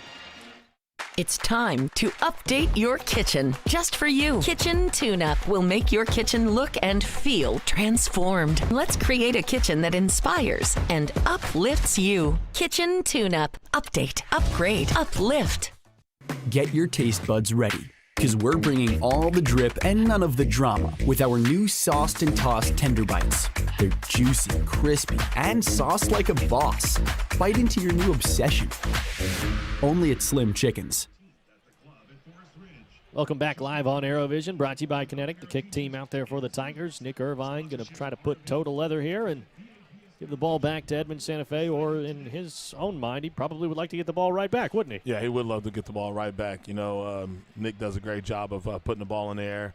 He does a great job of sky kicks, you know, pinning them inside the 10-yard line, angle kicks. You know, some teams like to have slots or have squares and numbers. He can put them at the 8, 9, whatever he wants to put them at. Nick is great at kicking the football. Return team making their way out for Edmond Santa Fe. Same two return men deep. Number 6, Madison. Number 7, Robinson. No showing of the pooch kick this time. The Tigers will just line up in a pure formation. And a true kick downfield on its way. Irvine lets it go, and it's into the end zone for a touchback. The defense making their way back out onto the field once again, and Madison Dildine listening to the cornerbacks huddle.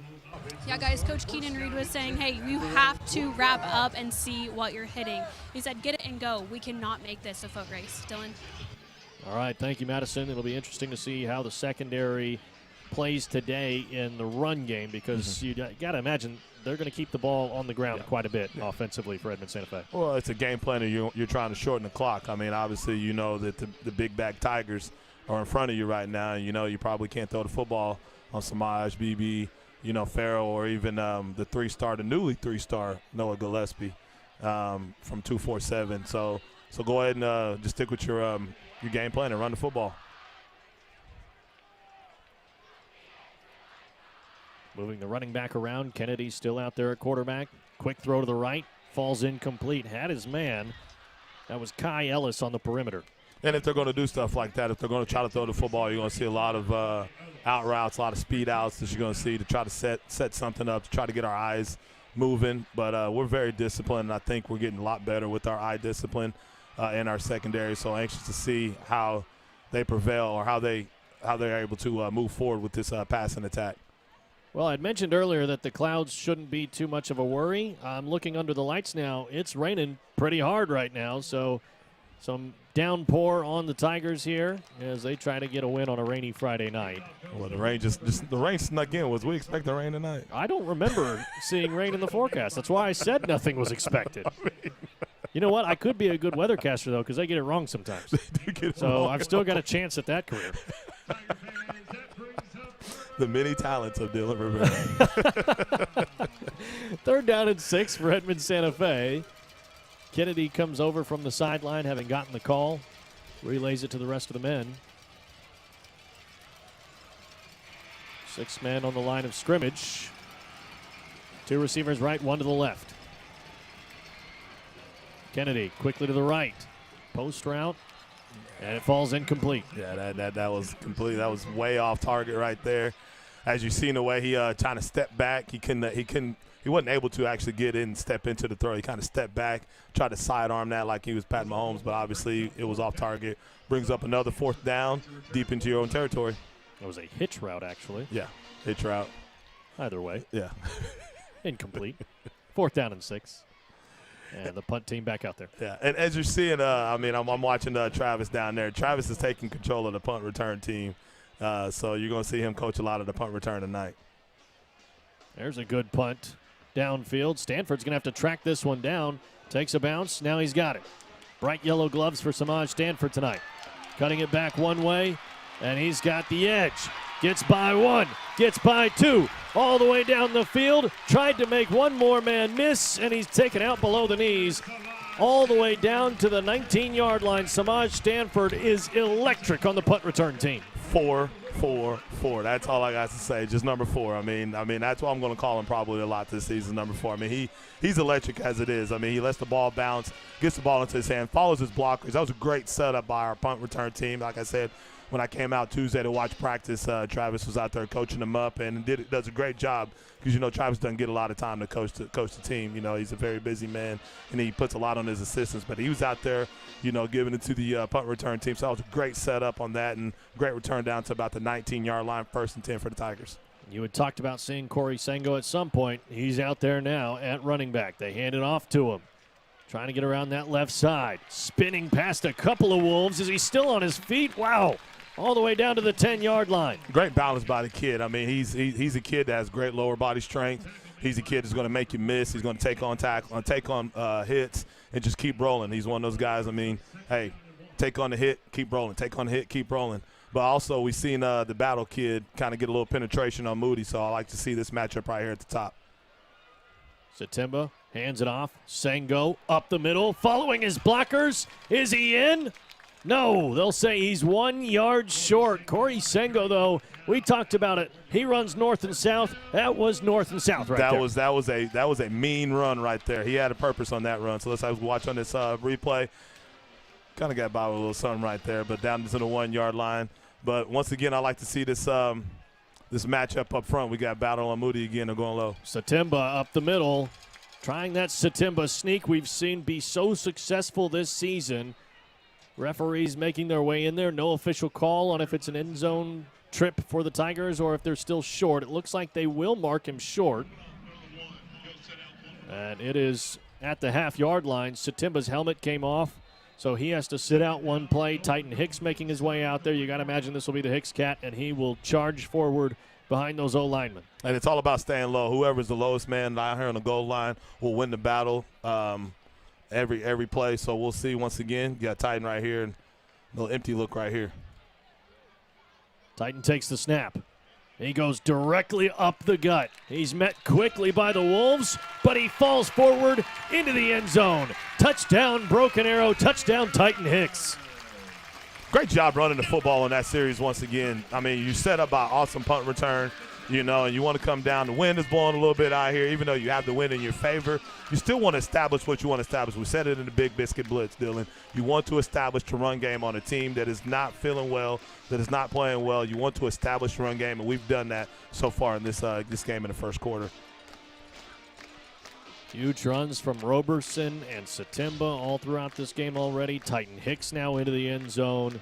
Satimba had that sneak just moments ago. They line up for a trick play here, but a flag. And it will be against Broken Arrow. Too many guys in the neutral zone, or one guy who shouldn't be in the neutral zone. And so they'll back it up, and I would imagine now you just let Nick Irvine do the rest. Yeah, just go ahead and let him kick it right here. Go up 14, hopefully 14 points. You know, Travis always talks about that 3-score lead, 4-score lead, so I believe we're on our way to that.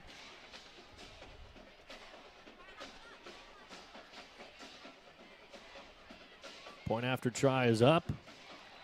And Irvine's got it, even into the wind and the rain. He's still money. 14-0. Broken Arrow has the lead here in the first quarter. We'll take a commercial break. Come right back here live on ArrowVision, brought to you by Kinetic. Hey, Tiger fans, this year Broken Arrow is going cashless for all home varsity games. That means all tickets are sold through GoFan. No paper tickets needed. Debit and credit cards are still accepted at the gate. But we still encourage you to download the GoFan app. Have your tickets on your phone before you arrive so you can get through the gates faster. And don't worry, our BA ticketing team will activate your ticket at the gate. This is the fast way to get in and skip the lines. Remember to have your tickets ready on your phone. Go cashless and see you at the game.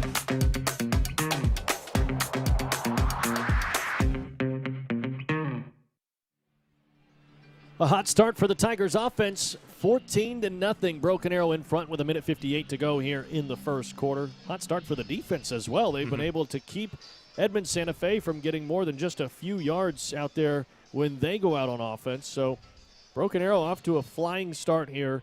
Need to keep this momentum going. That's one thing that Coach Hill has talked about on Inside Tiger Football is keeping a rhythm. And there's been too many times where the Tigers will have a big play and then immediately shoot themselves in the foot got to keep from that happening here tonight. Well, and this is the type of game you get that. You get that confidence and you get the rhythm going in games like this, Dylan. A low bouncer, and it finds its way to Robinson. He's going to try to return this one. Hurdles over one, but Barlow catches him and throws him down. Hey, that's one of those hits right there to get your blood flowing right there. Great job by Barlow. He's a headhunter. He's a guy that wants to put 2 screws in the chin, so great job by Barlow. Him and Nate Jackson are fired up, ready to go. But you talk about what we've done on defense in these first 2 series, Dylan, and that's what you want to do, establish the line of scrimmage, and we've done that by playing behind the line of scrimmage so far, which gives confidence to our defensive line, coached by Coach Whitaker and Coach Joe. They've done a great job of getting these guys ready. Their feet are starting to settle in, and this is one of those games where you're going to be able to, with this 4-down line, you're going to be able to take care of business behind the line of scrimmage all night long. Jordan Kennedy in the pistol formation, 2 receivers right, 1 to his left. They'll fake the handoff, and Kennedy will keep it himself, and he'll get out of bounds right underneath the Tigers' 10. He was knocked out somewhere around that 39, 40-yard line. Okay, you had the DN. You had Broll going inside right there. I think Dagan kind of, miscalculated that, misread that, went inside a little bit, so their quarterback was able to get to the outside on that play right there for a nice little gain. Bring up 2nd down and 4. The starters out there on offense for Edmond Santa Fe, number 61, Lathan Stokes-Berry. Number 67 at left guard, Elijah Tucker. Number 65 at center, Taylor Resnick. Number 64 at right guard is Bo Fennell. And at right tackle, number 50 is Alex Gee. Starting quarterback, as I mentioned, number 5 is Jordan Kennedy. And he takes the snap here, looking to pass. Pressure in front of him, letting it go deep, and it falls incomplete over everybody's head. And he has a win with him, so, obviously he's probably going to outthrow his guys right now. But great job by our guys, Noah Gillespie and Samaj, for staying on top of that route. That's what you talk about as a defensive back. They're going to go vertical. They're going to run post routes. They're going to do whatever they can to get the ball vertical. You have to stay on top of routes and play top down. 3rd down and 4. The rest of the starting lineup for Edmond Santa Fe. The tight end, number 35, Luke Compton. Wide receivers, number 14, Malachi Davis. Number 1, Ty Amos. Number 84, Kai Ellis. And the running back, number 28, is Hunter Shaying. Little man-to-man defense right there to run the football again. Hand it off to Robinson, but McCleskey dragging him down, and the outside linebacker comes up big on 3rd. Hey, that's a great job by Dagan right there, Dylan. He did a great job, as we're going to see right here, hopefully on a replay. But if not, hey, he did his job. He made up for giving up that big gain on 1st down early in the series, but he did his job right there, stopping the guy at the line of scrimmage as the football just starts floating away in the wind. So that brings up 4th down. We'll get the football back and probably good field position again. This really did come out of nowhere. We were just down there for the pregame, and it felt beautiful. The wind was still. The sun was out. We had our shades on, our stunner shades on, and, we're out here now. It's just cloudy. Looks like a cold front's coming through. Wind is blowing. Rain is going everywhere. So, hey, it's fall time in Oklahoma. That's what I was about to say. You and I are both from Oklahoma. You know what it's like. I know what it's like. This is just the usual around here. Fake attempt here for Edmond Santa Fe and a fake conversion. Mm-hmm. Yeah, just a little snap to the back. You got to be ready for it. Not saying we weren't ready for it. They did a great job on the block right there. Sealing the guys to open up the hole for that up back. Hey, it's another situation right here. Defense has got to take care of their situation right here. We had a situation earlier where we had too many men on the field. Now we got a fake punt. Hey, take care of business, guys. Settle back in, take care of business, get back off the field. So 1st down and 10 again for Edmond Santa Fe, and they are scrapping and clawing to move this ball down the field. They have not let in as far as giving up goes, and so we'll see if Edmond Santa Fe can finally hit some sort of a home run play or just at least a big gain even would be nice for the Wolves. But a false start here, a delay of game, on Edmond Santa Fe. And you're playing behind the chains. You get a play where you catch the Tigers off balance right there, and you get a play where you get the fake punt. You get a little momentum right now at the 45-yard line. Now you got to go back, off of a delay game situation now, and now the ball's placed right here at about the 39-yard line of Edmond Santa Fe, and 1st down at about 15. 10 seconds to go here in the first quarter. They'll have to snap it quickly. And they do. Hand off, left side, brought down quickly. Gabe Manning there for the tackle. Yeah, he should have a big game tonight. Him and Bowser, all those guys up front, front seven should have a huge game tonight. We should have multiple guys in double-digit tackles tonight with the way we play our defense up front against a team like Santa Fe. First quarter comes to an end. The Tigers up by 2 scores. It's 14-0. We'll take a commercial break and come right back live here on ArrowVision, brought to you by Kinetic.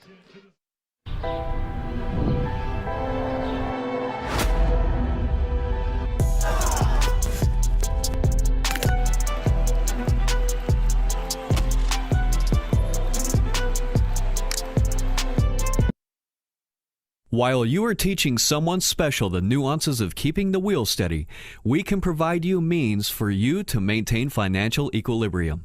First National Bank of Broken Arrow. First people put people first.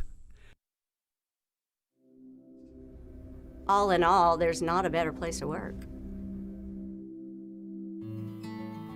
Working at St. Francis is... Working at St. Francis is... Working at St. Francis is... It's very fulfilling. The work that we do is hard. The work that we do changes people's lives. It's more than a job. It's more than a job. It's more than a job. It's more than a job. It's a calling.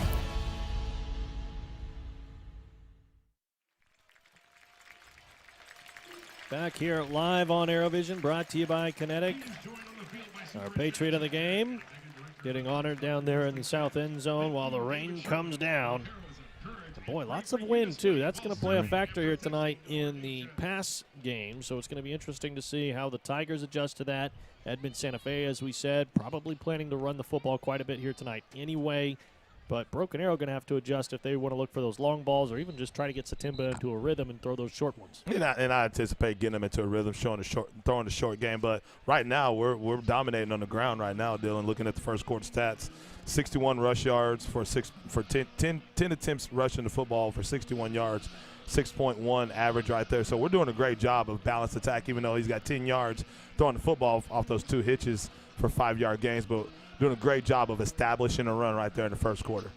Quickly here, tonight's game is brought to you by Quick Trip, in part by Quick Trip, proud partner of Broken Arrow Public Schools, investing in the future of our students. We thank you, Quick Trip. Pass out to Amos. And he gets across the midfield line and down at the 49. Okay, Amos right there just found a little part in the zone. That's going to happen right there when you're playing off a little bit, right there in that trips formation that they just ran. You know, it's kind of a little now going. He gets the ball. Guy comes out about 2 or 3 yards, looks for the football, and he's out down the field for about 5 or 6 yard gain right there on a little quick now pass. 3rd and 3. Pistol formation again. They like to start there and then move into the shotgun. RPO, quarterback keeps it, cuts inside, and it's a standoff. They're trying to push the quarterback across the line, and they do. A lot of strength from behind that quarterback. The offensive line got a good push, and they move him all the way to the 43. And Dylan, I mean, it's not a bad offensive line as far as weight-wise. You know, you got guys 265, 270, 265 again, 270, and 240. So they got a little bit of weight up front compared to our guys, but I still think our guys, you know, we got Reed Watkins in there now. Looks like we still got Gabe Manning at the top. Bowser running the zero technique. And they'll try to go up the gut, and Josie Sanders is there alongside a couple more Tigers. Nate Jackson in part, and Messiah Owens as well as Gabe Manning all there. Hey, Messiah's going to find his way in there. You know, I anticipate, I mean, obviously you see our guy right there, Samaj, just standing there like, hey, Messiah's going to get in on some tackles tonight. But great job by Josie getting great knockback, peeking in the hole of the A-gap and getting penetration and knocking that guy back for about a 1 yard gain. 2nd and 9. 2 receivers right, 1 to the left. Kennedy looks left, waiting, throwing. High ball, but caught by the Wolf out there. That's number 14, Malachi Davis. He's the receiver to watch if you're out there on the perimeter. 16 catches on the season, 213 yards, and 2 touchdowns to his name. And he's the guy that they've talked about all week long that we have to stop. He's going to be a weapon for them. He can blow the top off. Gillespie did a great job of, giving them a little bit of cushion. I like to see our outside linebacker get underneath that route a little bit quicker as they worked on Tuesday during practice on those outside linebackers getting outside in the flat hook area. Shotgun. RPO again. Kennedy keeps it, and he tries to push forward, but this time the Tigers will knock him back. Might have been a misread by him right there as he tried to hang on for that, and he pulled it away from his running back. Got a nice little short gain right there, bringing up about 2nd down and 5, or 2nd down, about 4 yards, so it'll be about 2nd down and 6 right now.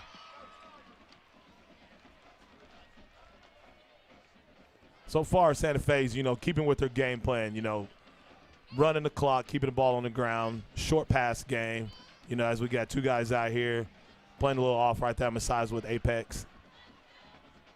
Hand it off to Robinson, and he is spun down by Colton Barlow. Another tackle for him tonight. And for the people at home, if you ever hear us talk about Apex and, with the outside linebacker or strong safety or, him Apex, that means he's going to be in between the end of the line of scrimmage, whether it be the tackle or the tight end, and the number 2 receiver, which is the slot guy. So he's going to be playing in the middle. So that's what we talk about when we say Apex. 3rd down and 4. 2 receivers left, 1 to the right. A little man-to-man, Dylan. Again, start pistol, end up in shotgun. Handoff up the middle, and he kind of just ran into the defensive line. They'll credit the tackle with Colton Barlow. 2 yards short. Looks like he's about 2 yards short. So we stacked our box right there. Did a great job stacking our box. Once again, we were running man-to-man defense. Looks like we'll probably run man-to-man again right here, stack our box. Might be a timeout by Santa Fe. The offensive coordinator for Edmond Santa Fe is Robert Clark, and he's giving those plays to Kennedy over there on the sideline, and then he comes back into the field of play and relays the information to the rest of the team. Another commercial break will be on the way here as it's a timeout. 4th down and 2 for Edmond Santa Fe when we come back.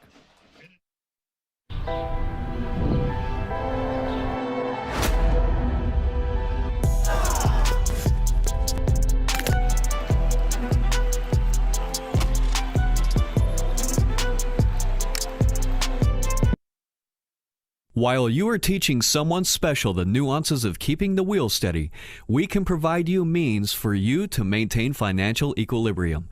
First National Bank of Broken Arrow. First people put people first.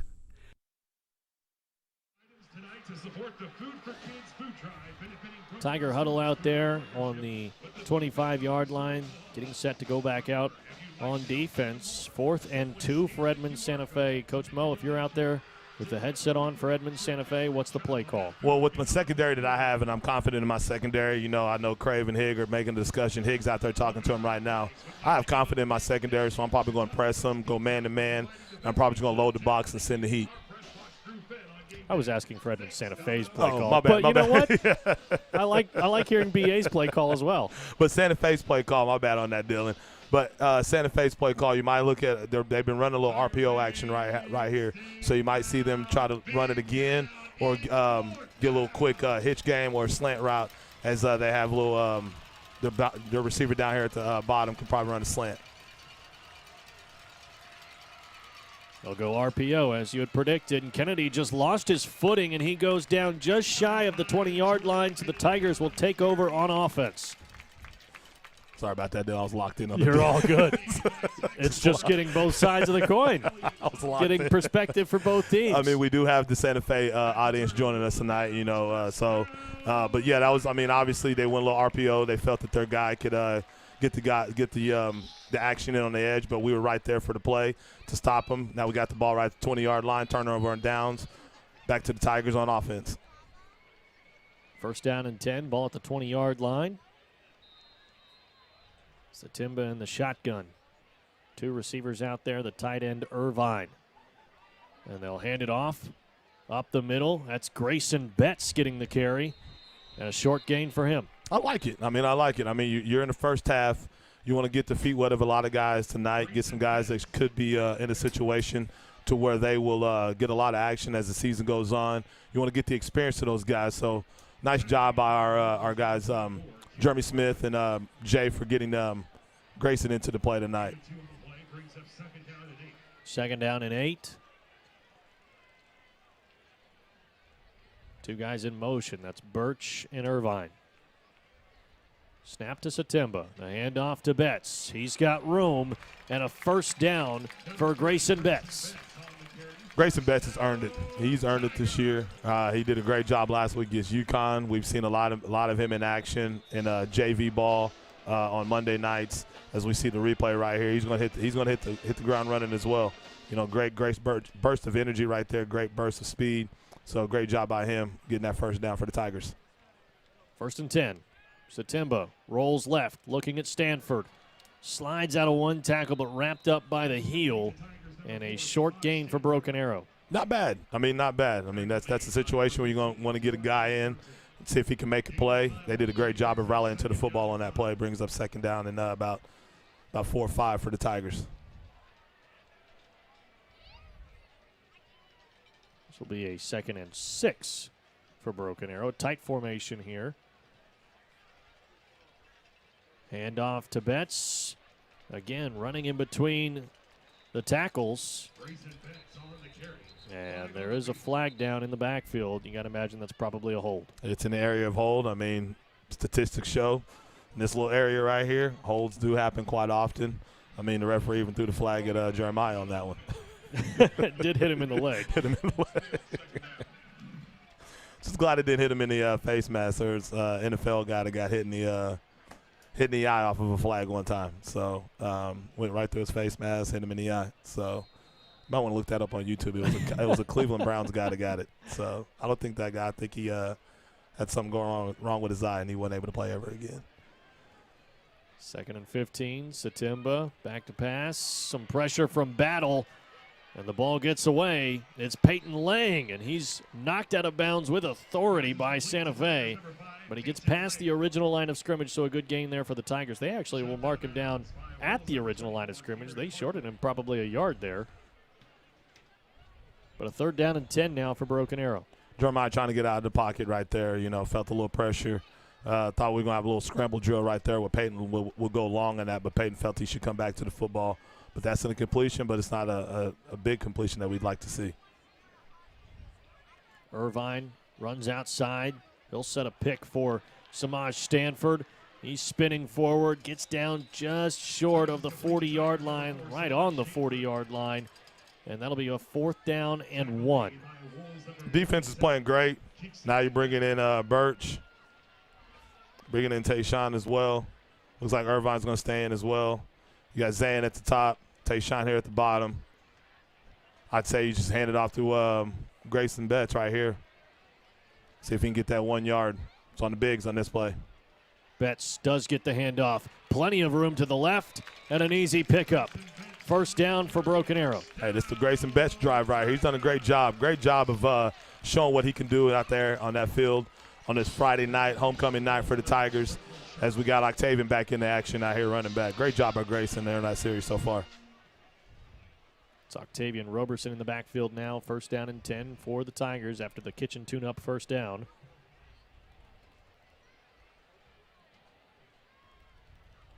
Lang goes across the field. He's in the slot.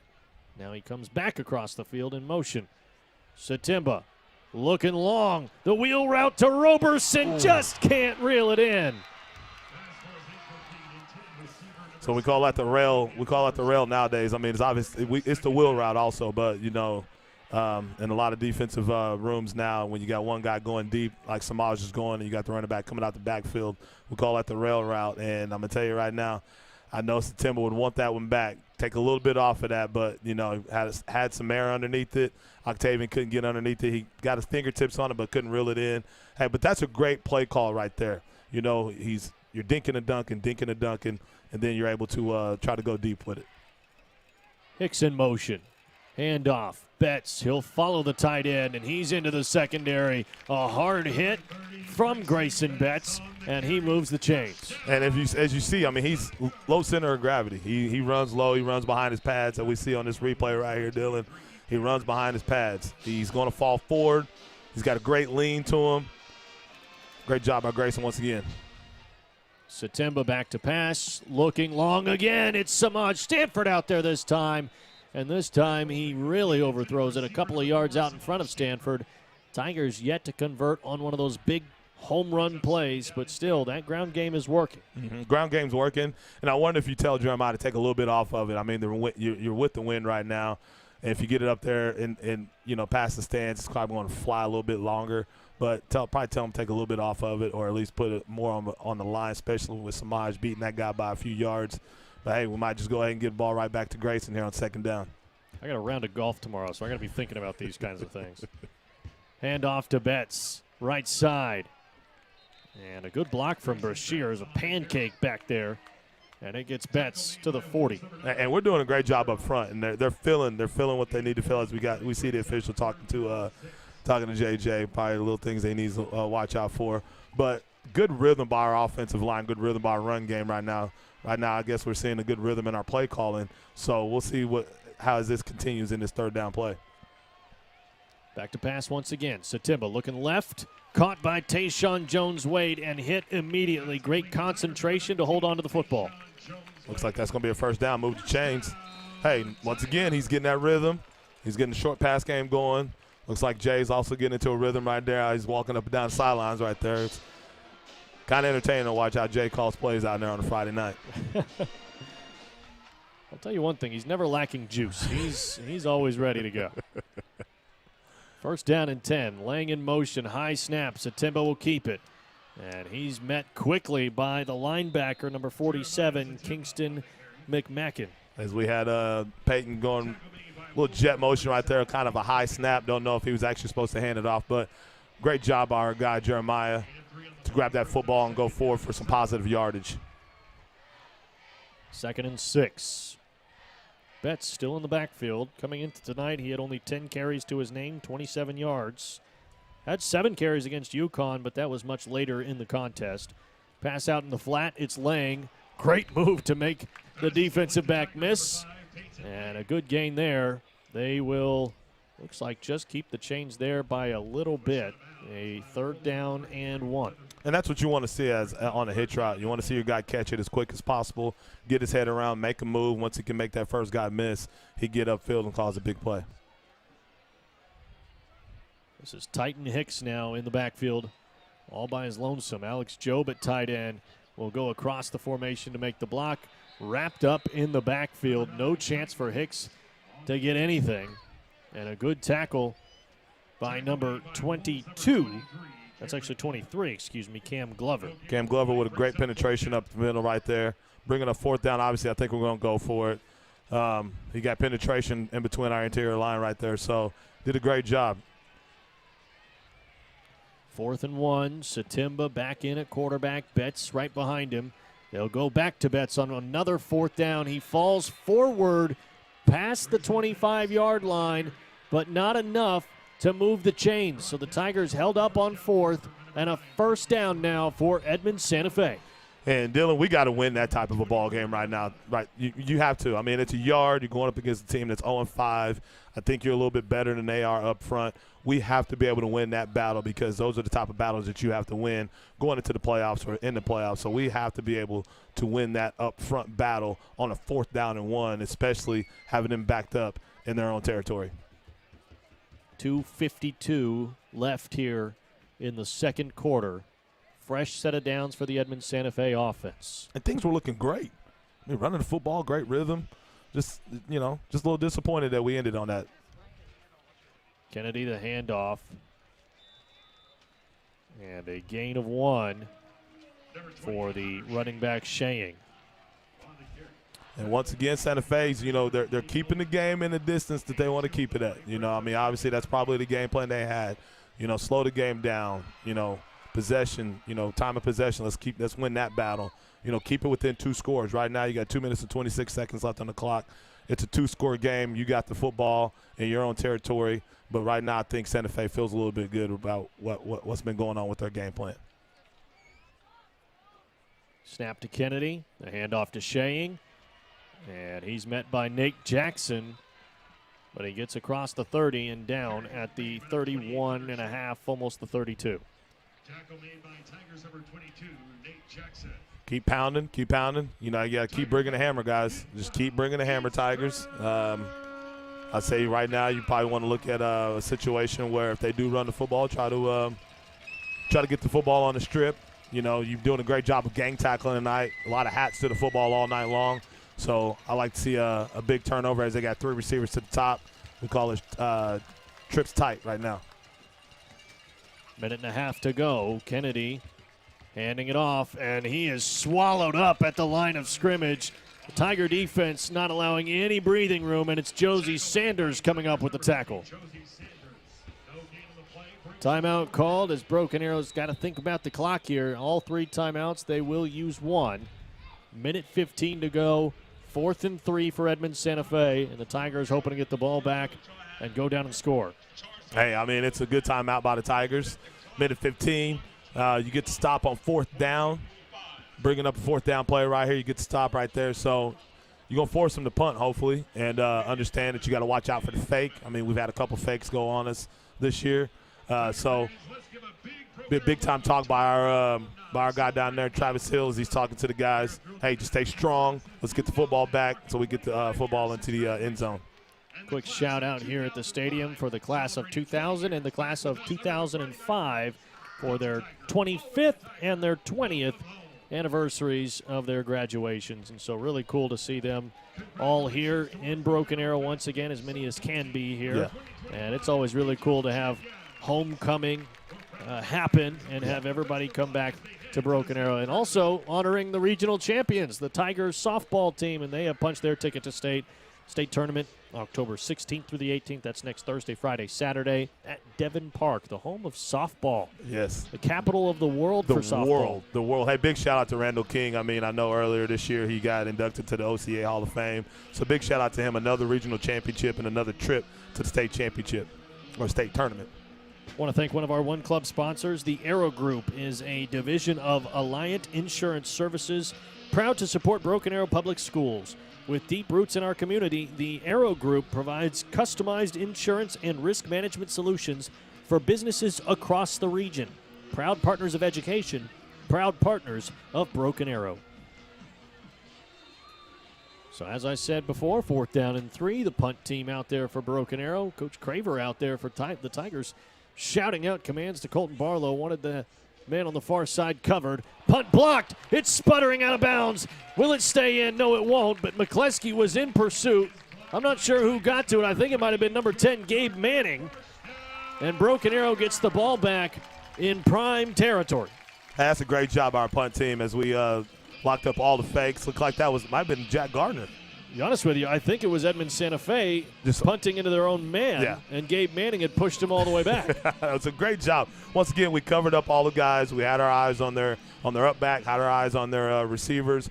We locked up the fake, and great job by our defense. Great job by our special teams. Now it's time to put this football in the end zone with 1:19 left. My stat of the week this week was the red zone. The Tigers 11 for 11 in the red zone this year. They have not come up empty-handed at all so far in 2025. And this is Peyton Lang giving it a first attempt. Gets all the way around to the left sideline before he's knocked out of bounds. And it looks like Edmond Santa Fe came with a DB blitz by number 24, Hardwick. Looks like he's playing free safety. Had a free safety blitz coming in. He had his hands on Peyton Lang. Peyton Lang got out of it. Peyton Lang's doing a great job in the weight room, as he always done from the spring and summer, and he got out of that tackle for a big gain. Brings up 2nd down. Shotgun formation. 3 receivers right, 1 to the left. Satimba looking at Stanford. Good route from Stanford, and a touchdown for the Tigers. Samaj Stanford again, his 4th touchdown in 2 ball games. Hey, great job by our guy Samaj. He gets him off his route, as we see out here in the replay. Gets him inside, spins it back out. It's an easy throw by our guy Jeremiah. Great connection so far this year. Jeremiah to Samaj for 6, 20-0 with ensuing PAT right now. Samaj came up with 3 touchdowns last week against UConn, 1 offensively, 1 defensively, and 1 on special teams. I think that's enough that really any outlet should name him a top performer of the week. And he did a phenomenal job moving the Tigers in that outing, accounting for half of the points for Broken Arrow. Yes. Not counting PATs, of course, which Nick Irvine would like credit for as he gets another one. 21-0, Broken Arrow in front, 1:09 to go here until halftime. We'll come right back here and bring you more Tiger football live on ArrowVision, brought to you by Kinetic.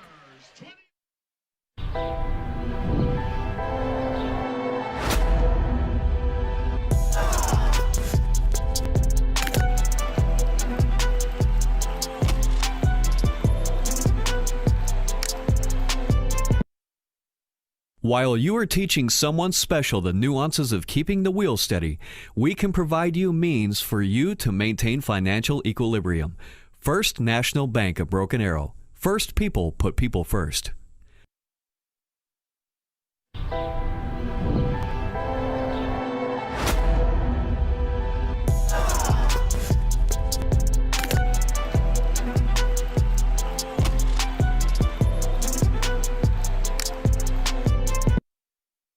While you are teaching someone special the nuances of keeping the wheel steady, we can provide you means for you to maintain financial equilibrium. First National Bank of Broken Arrow. First people put people first. Right back to it live here at Broken Arrow Memorial Stadium. Nick Irvine, the kicker, lining it back up. A 3-touchdown lead now for the Tigers, and they'll send it back to the Wolves with 1:09 to play here until the halftime whistle. And that will bounce on the tee in the end zone. Another good kick for Irvine. Coach had talked about it in the commercial break, and there shortly on the broadcast. Tigers 11 for 11 in the red zone coming into tonight. Now 12 for 12 on the season, but 11 for 11 through 5 games. Our ArrowVision broadcast, we have had stats courtesy of Coach Skip Hyde from 2014 and then 2017 on, so only missed the 15-16 seasons. In all of those years, the Tigers have never been perfect in the red zone through the first 5 games of the season until now. That's efficiency right there at its finest, and great job by our guys being able to just cash in. I mean, I like to call it the green zone. You should be able to cash in. I always think, you call it the red zone. I mean, defensively, you should call it the red zone because you can stop them. Well, we call it the Buffalo Wild Wings red zone. There you go. I love it. Great plug. And down in the backfield is Kennedy. Nate Jackson was back there in the blink of an eye. We were still talking about the red zone. We didn't expect Jackson to be in the backfield that fast. We look up and Jackson's out there back there sagging the quarterback. Great job by Nate Jackson as he's coming in on the we see on his replay right here. Coming in on a blitz. Just untouched and went straight into the quarterback's chest. Keeps his eyes off the running back, stays parallel to the line of scrimmage on the quarterback and gets the sack. This time they will hand it off. And again, swallowed up. Look, he's completely lifted up off of the ground. John Brohl II, Colton Barlow, Nate Jackson, Eddie Dennis. So many Tigers getting in on every single hit. It's hard to credit just one guy with it every time out. And it's been like that so far in this first half, Dylan. I mean, it's been a lot of just 11, 5 to 6 hats to the football. And that's what you want to talk about. When you do pursuit drill, you always say, hey, the goal is to have 5 to 6 hats to the football, and all 11 within 5 to 6 yards of the football. So we've done a great job of that tonight. They were lifting him up like a coach in his final game or something like that. He was all the way up on their shoulders before he put his hands up and said, what's going on here? You're being stopped. That's what's going on. Hey, I want to give a quick shout-out to the Broken Arrow Public Schools Foundation. They're celebrating 33 years of providing teacher grants. Visit bapsfoundation.org for more info. Tiger fans, let's hear it for the First National Bank of Broken Arrow, your hometown bank and proud district partner, supporting our students, teachers, and the Broken Arrow Public Schools Foundation every step of the way. First people, put people first. 27 seconds remaining. 3-touchdown lead for the Tigers, 3rd down and 11. The Wolves have their work cut out for them. In their own territory, it's a shotgun formation. Kennedy calls for a motion. Drops back to pass, looking across the middle. Got a guy underneath. It's picked off by Ferrell. No one's going to touch him. Gaston Ferrell, a pick 6 for Broken Arrow. That's 2 pick 6s in 2 weeks. One by Samaj last week and one by Gaston Ferrell today. I love the job that we're doing right there in the secondary. Gaston does his job. They kind of motion in a little bit, kind of tighten up the formation. Gaston played his responsibility correctly. It was a high throw by the quarterback, and that's what you do as a defensive back. You make the quarterback pay for their mistakes. Pick 6 by Gaston Ferrell, number 21. Gaston Ferrell is a guy that we had talked about in the pregame as being the 1/4 of this defensive back room, but he is a significant 4th, and he has come up so huge over these last few weeks for the Tigers. I mentioned it. It's just a matter of time before he starts getting phone calls from D1 coaches. He's earning his bag right now, and he's doing it the right way.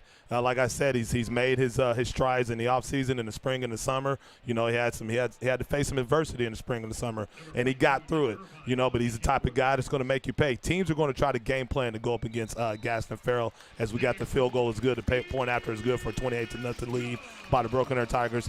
But he's making them pay, and he's doing a great job by that. Tigers have made it look easy here today. 4 touchdowns in front, 19 seconds to go before half. We'll step aside one more time before this kickoff and come right back here live on ArrowVision.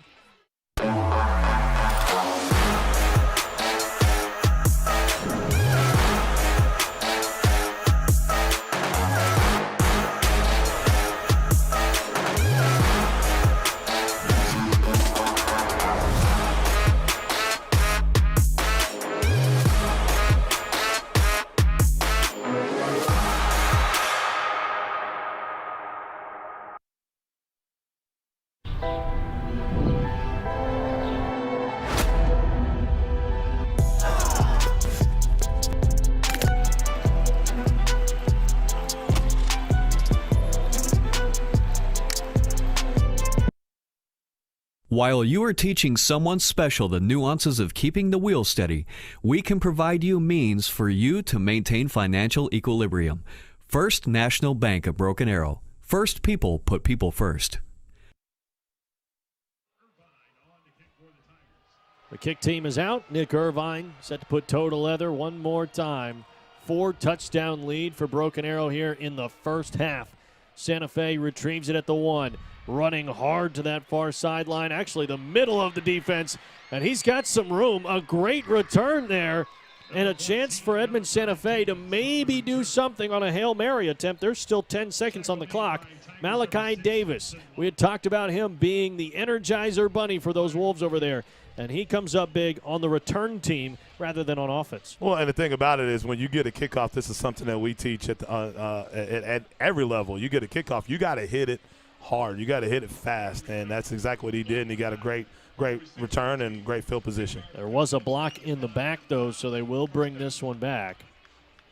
And that will give Santa Fe a much longer field to work with, so they probably will not try to do that Hail Mary if they're not near that 45-yard line. I would imagine this will be either a short underneath or they'll just try to run the clock and get this to half. Well, they get the ball after half. So, on the flip side of a great return is, was there a hold or a block in the back? So unfortunate for Santa Fe right there. But, hey, looks like they'll probably down the football right here as they're going to be in that formation to down the football, going to halftime, down 4 scores. They do get the football back in the second half. Kennedy will hand it off. And a good run there on first down. Just a couple of yards, actually. They'll mark him a little shorter than I had seen. But that will round out the first half. The Tigers up by 4 touchdowns, and that's the kind of life that the Broken Arrow fan base has been waiting to see, is a scoreboard like that. It's been a long time coming for Tiger fans who have been by this team's side for the last however many years, but it's good for them to see Broken Arrow riding high here. Hey, beautiful job by our defense right there in that last series. All game long so far. Great job offensively, great job defensively, great job special teams-wise. This is something you talk about in a game like this. You want to be able to win in all phases of the football game in games like this, because these are games you're supposed to dominate, and that's what we talked about in the pregame show. We talked about off air, Dylan, is dominating the teams you're supposed to dominate, and right now we've done that so far. Complementary football is what Coach Travis Hill has talked to me a lot about in the Inside Tiger Football episodes that we've been putting together. And it's been a lot of fun putting those together, by the way, so you might want to tune into them. They go up every Thursday evening. This week we were a little late, got it out Friday afternoon. But, hey, Inside Tiger Football is where you can get all of your news and notes on the Tiger team from the week before, but also all the news and notes on what is upcoming. And Coach Travis Hill broke down this Edmond Santa Fe matchup for us. And it was a conversation about battle. It was a conversation about how to attack their defense, but also a conversation about how to keep them off the scoreboard, which the Tigers have done. 28-0, the halftime score. We'll take a commercial break. Really, not just a commercial break. We're going to take a whole halftime break. Yeah.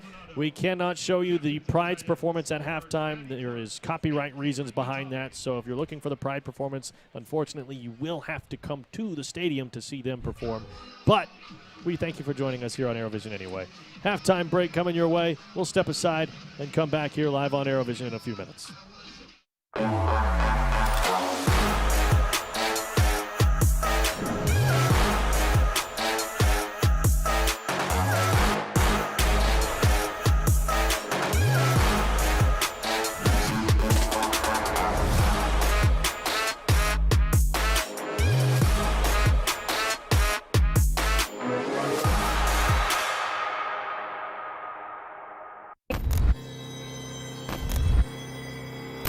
Hey, Tiger fans, this year Broken Arrow is going cashless for all home varsity games. That means all tickets are sold through GoFan. No paper tickets needed. Debit and credit cards are still accepted at the gate. But we still encourage you to download the GoFan app. Have your tickets on your phone before you arrive so you can get through the gates faster. And don't worry, our BA ticketing team will activate your ticket at the gate. This is the fast way to get in and skip the lines. Remember to have your tickets ready on your phone. Go cashless and see you at the game.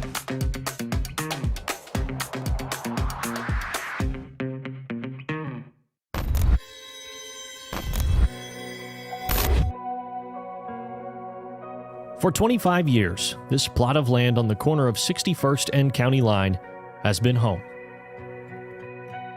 September 8th, 2000, the Tigers played their first football game at Broken Arrow Memorial Stadium. Well, the new stadium is underway, and Sanders gets it off. Officially saying goodbye to Kirkland Field. Touchdown, Broken Arrow! A simple sketch had come to life. Ground broke on August 4th, 1999, with plans for a 9,161-seat stadium, capable of hosting football and soccer games. At the time, the estimated cost to build it was around $7 million. Dirt was cleared and steel beams shot up 13 stories. The field took on a different look than that of its predecessor. A turf field was installed on the new grounds. Broken Arrow was among the first schools in the Tulsa area to make the switch to an artificial surface.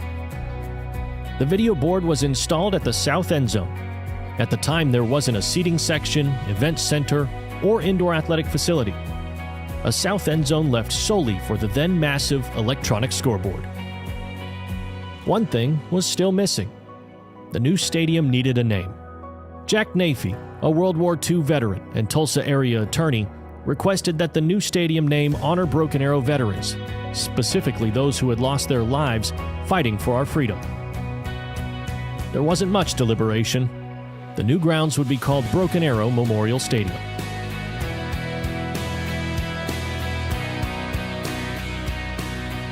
Over time, 10,050 seats expanded to 11,000. The scoreboard moved from the south end to the north and got quite a bit bigger. A student section was added, and of course, some new scenery.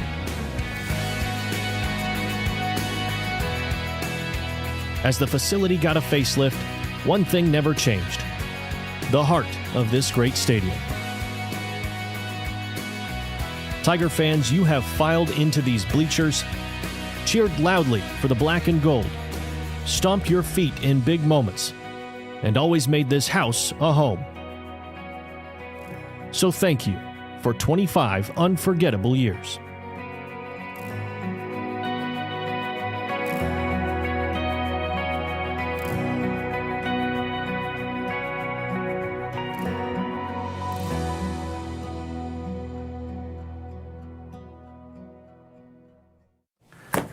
Hey Tigers, I'm City Manager Michael Spurgeon. The city is preparing for the next general obligation bond election in April of 2026. Just like the improvements to Albany Street in front of the high school, bonds help pay for upgrades to public infrastructure like streets and intersections, public safety services, park improvements, and more here in our great community. To find out more about the bond process, visit the city website. Thank you for helping us build our future. Broken Arrow, enjoy the rest of the game.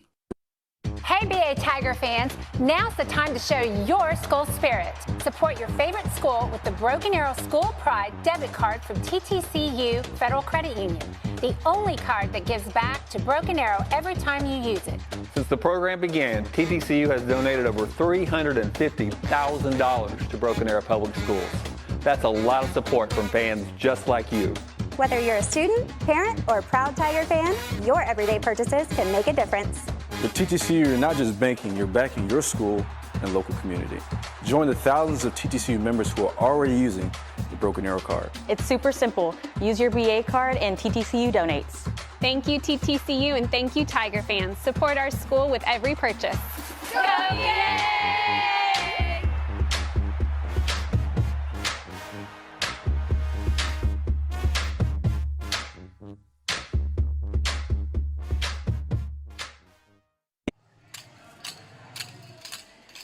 You hear that? That's the sound of winning.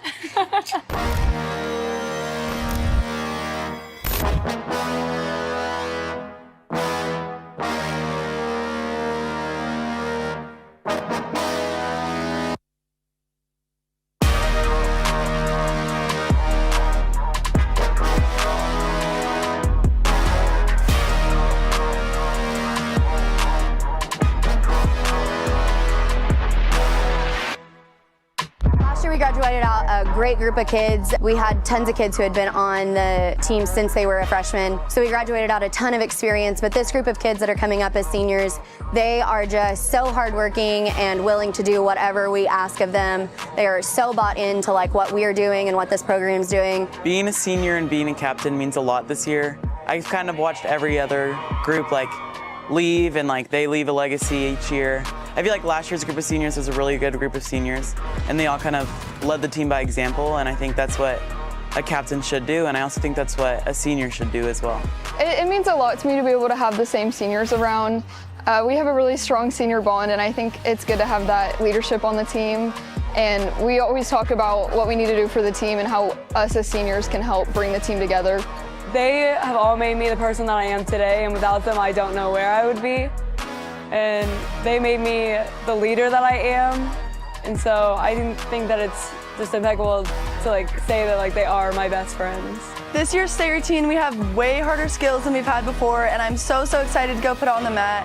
We've never competed this level like of elite stunts, and I think we have a lot of boo-foos and things that we've never ever put on the floor. A boo-foo is a back handspring full-up, so it's one of the top elite stunts.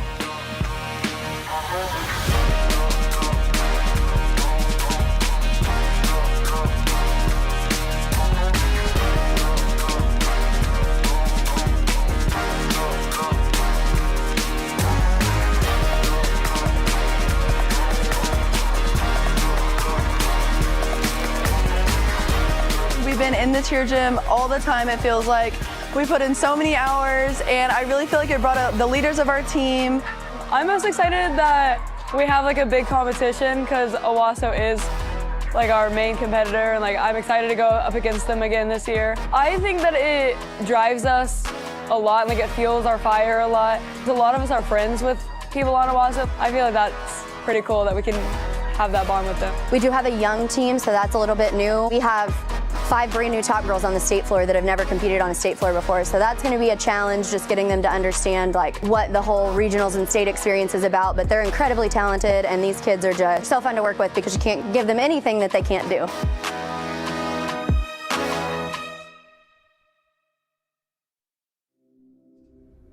All in all, there's not a better place to work. Working at St. Francis is... Working at St. Francis is... Working at St. Francis is... It's very fulfilling. The work that we do is hard. The work that we do changes people's lives. It's more than a job. It's more than a job. It's more than a job. It's more than a job. It's a calling.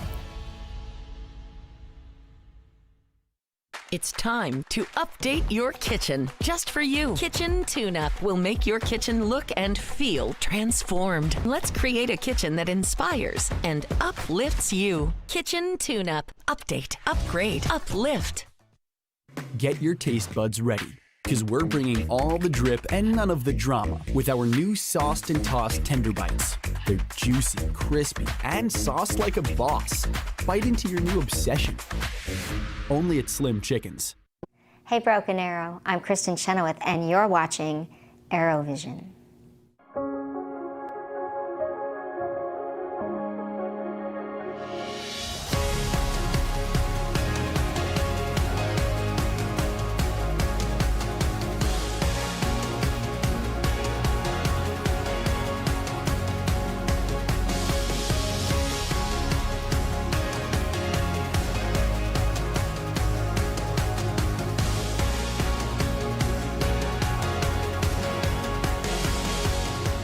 I remember in the beginning when we started this, someone said, if you make it 10 years, then you're a real thing.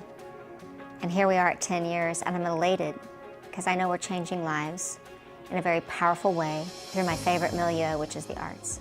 What I'm so proud of, we, because I didn't do this by myself, are seeing the fruits of our labor. I see kids getting out there, finding their tribe, I call it, and staying in touch.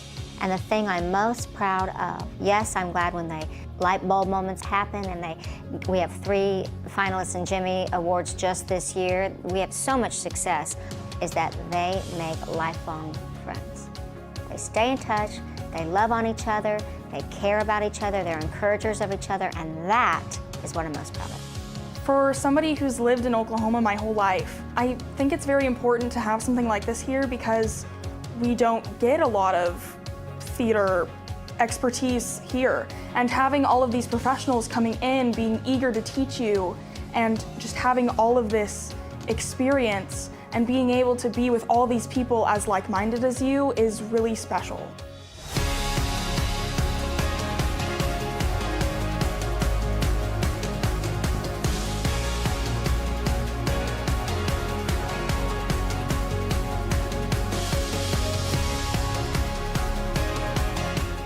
Our mission with the boot camp is to really serve through your art.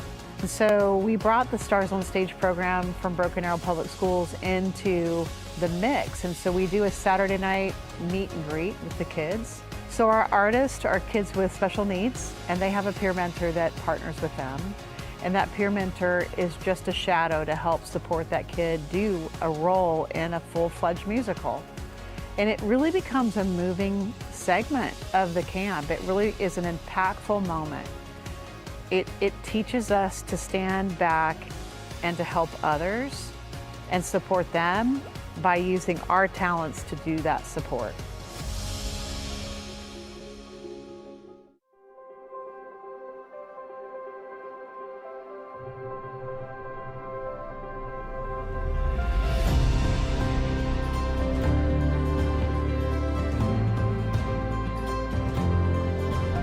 I really decided this year to audition for it because I've always had a hard time in the past putting myself out there and like having belief in myself. But being here has really increased my self-confidence and really taught me that I can do these things even if somebody tells me that I can't because I'm not skinny enough, I'm not pretty enough. And it's really amazing to me how much just in this week that I've grown just as a person and had all these experiences and been with all of these people. The reason it's successful is it's in Broken Arrow. New York has a million of these, but it doesn't have our charm, it doesn't have our preciousness, and it doesn't have what we have, which is special. What it has changed within me is to help me go back to another time when I remember why I did it, for the love of it. I'm just go back to being a nerdy theater kid, and I go back to who I really am at the heart of me. And it's changed my life for the better.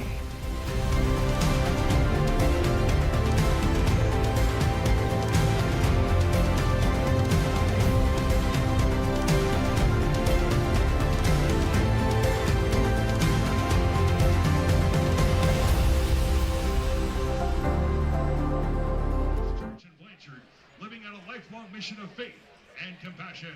Let's honor Gary Bohannon, Broken Arrow class of 1963.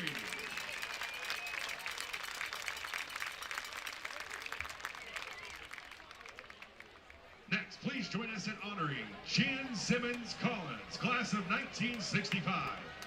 A lifelong Broken Arrow resident, Jan has dedicated her life to education, history, and community service.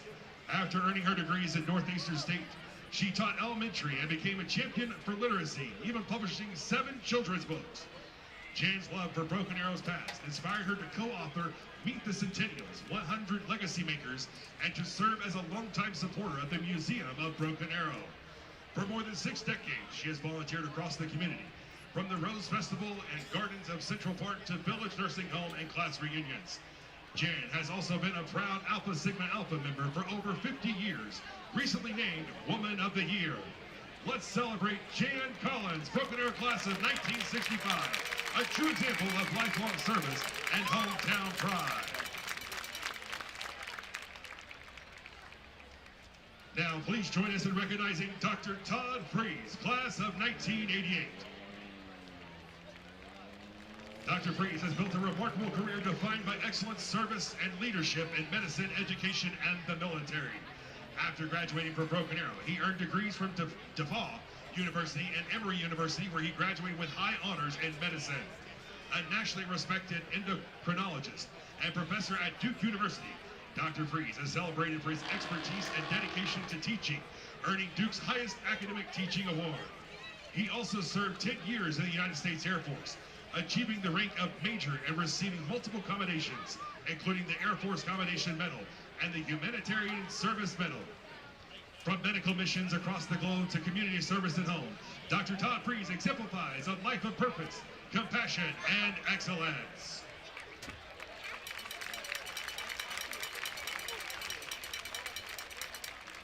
Next, please join us in honoring Kelly Howard, class of 1991, a standout multi-sport athlete at Broken Arrow.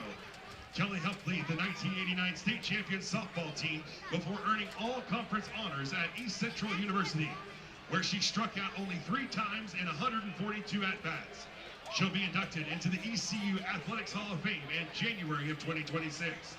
Beyond athletics, Kelly has dedicated her life to service and advocacy, from founding the Students Against Destructive Decisions chapter in college to leading the Chickasaw Nation's violence prevention programs across 13 counties. Her volunteer work spans Red Cross, Rotary, Kiwanis, CASA, and many local boards, all focused on protecting and empowering others. Now back home in Broken Arrow, Kelly continues her lifelong mission of leadership and service, and says her greatest accomplishment is being a mom to her 2 children. Let's hear it for Kelly Howard, class of 1991.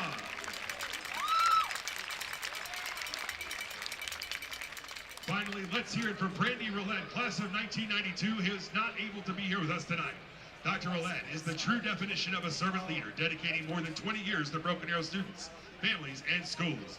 She has served in multiple PTA roles, volunteered with the Broken Arrow Pride, and is currently serving her 2nd term on the Board of Education. Her heart for service also shines through her mentorship with We Are Prom, helping students gain confidence and ensuring every young woman can attend prom with pride. Dr. Roulette has earned 3 degrees, including a PhD in healthcare administration, all while working full-time, raising a family, and giving back to her community. She now serves as an assistant professor of dental hygiene at Tulsa Community College, where she inspires the next generation of healthcare professionals. Dr. Roulette continues the model of life of passion, purpose, and service. Let's give one more round of applause for our 2025 great graduates, Gary Bohannon, Jan Collins, Dr. Todd Freeze, and Kelly Howard, and Dr. Brandy Roulette. These outstanding Broken Arrow alumni continue to inspire through their leadership, service, and dedication to others. To read their full biographies, visit www.baschools.org.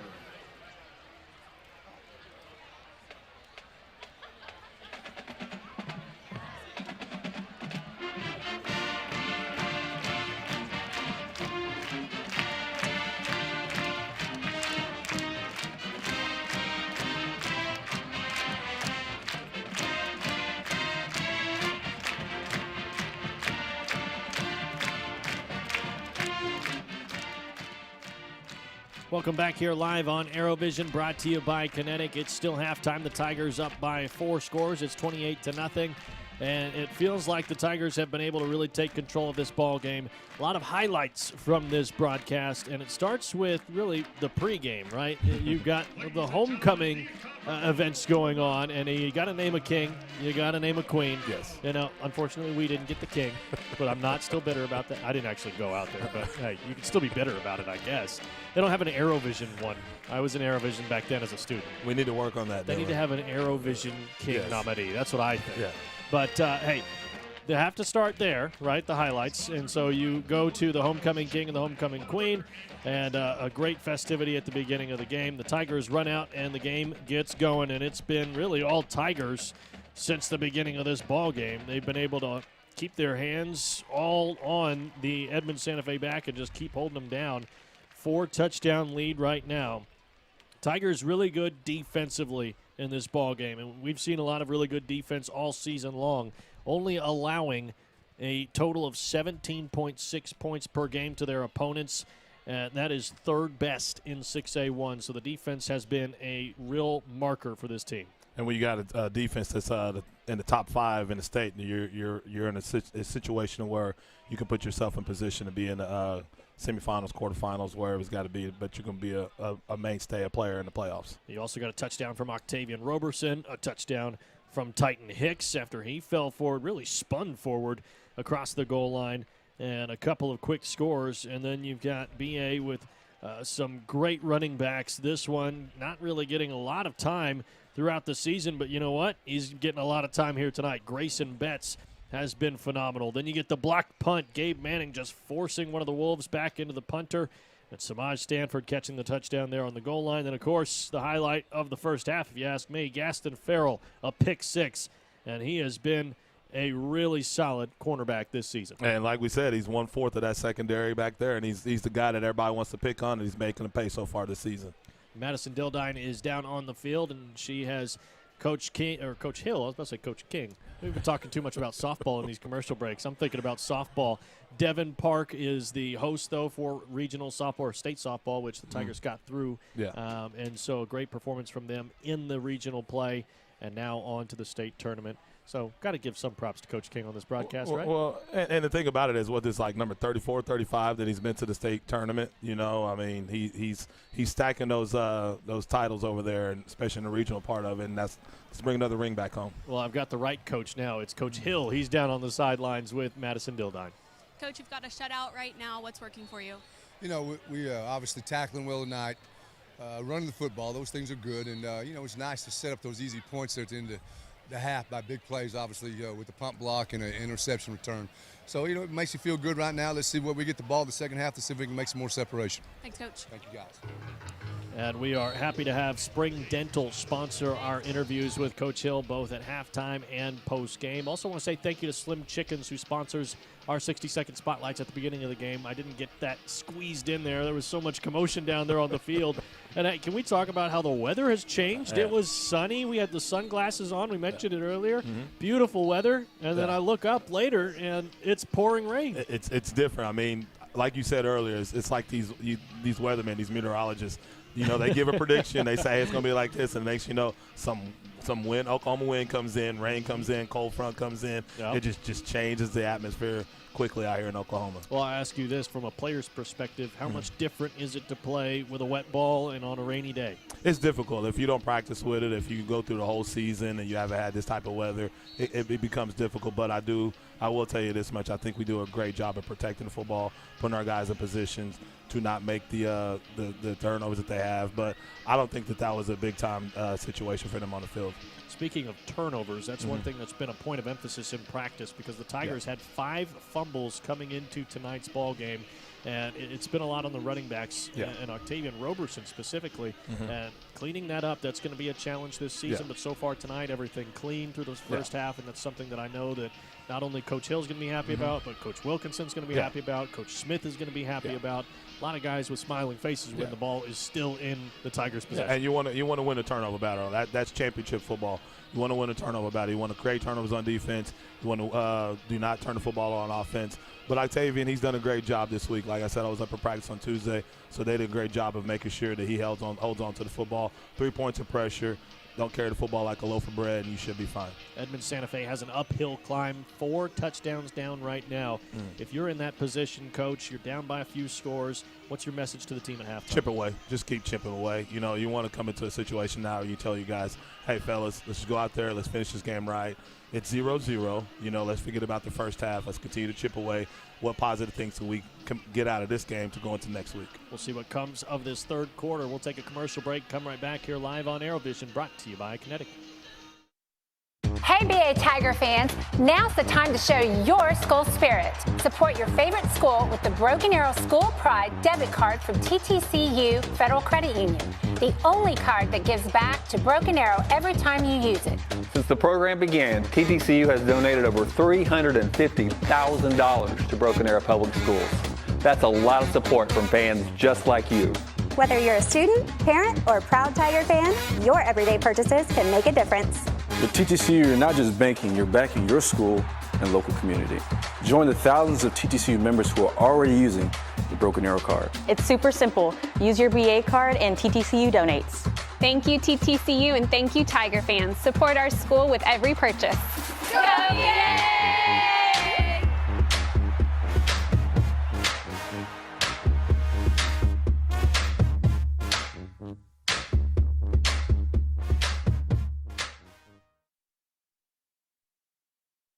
It's time to update your kitchen, just for you. Kitchen Tune-Up will make your kitchen look and feel transformed. Let's create a kitchen that inspires and uplifts you. Kitchen Tune-Up. Update, upgrade, uplift. Get your taste buds ready, because we're bringing all the drip and none of the drama with our new sauced and tossed tender bites. They're juicy, crispy, and sauced like a boss. Bite into your new obsession. Only at Slim Chickens. Moments away from second half action. The student section decked out in pink here tonight. And it's always a really special occasion when you get to see that. And the home crowd in their pink as well. Great night to make sure that we are keeping our minds on all people who are dealing with breast cancer, any kind of cancer that is as well. But always good to be thinking of those people and doing what we can to find a cure and eradicate a disease that has just been horrible, you know, for people that are affected by it. I think it's been special that the NFL started out a few years back, and now it's trickled down through college and now to high school, and you know, even the youth teams now, you know, pay tribute to breast cancer throughout the month of October with their pink and black uniforms out there at Neen Heights on a Saturday afternoon. So, a big shout out to the people that are trying to find that that cure, and a big shout out to the people that have survived of breast cancer. Absolutely. So 12 minutes on the clock here. Third quarter football just moments away, and the kicker for the Edmond Santa Fe Wolves is number 96, Alex Brannon.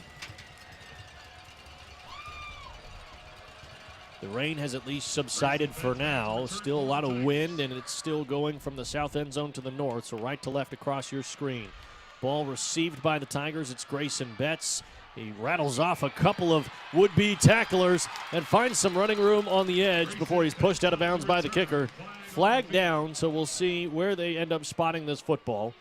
But a good return and a good effort from Betts to keep those legs churning and try to find a little hole. Now they got to spot the foul spotted.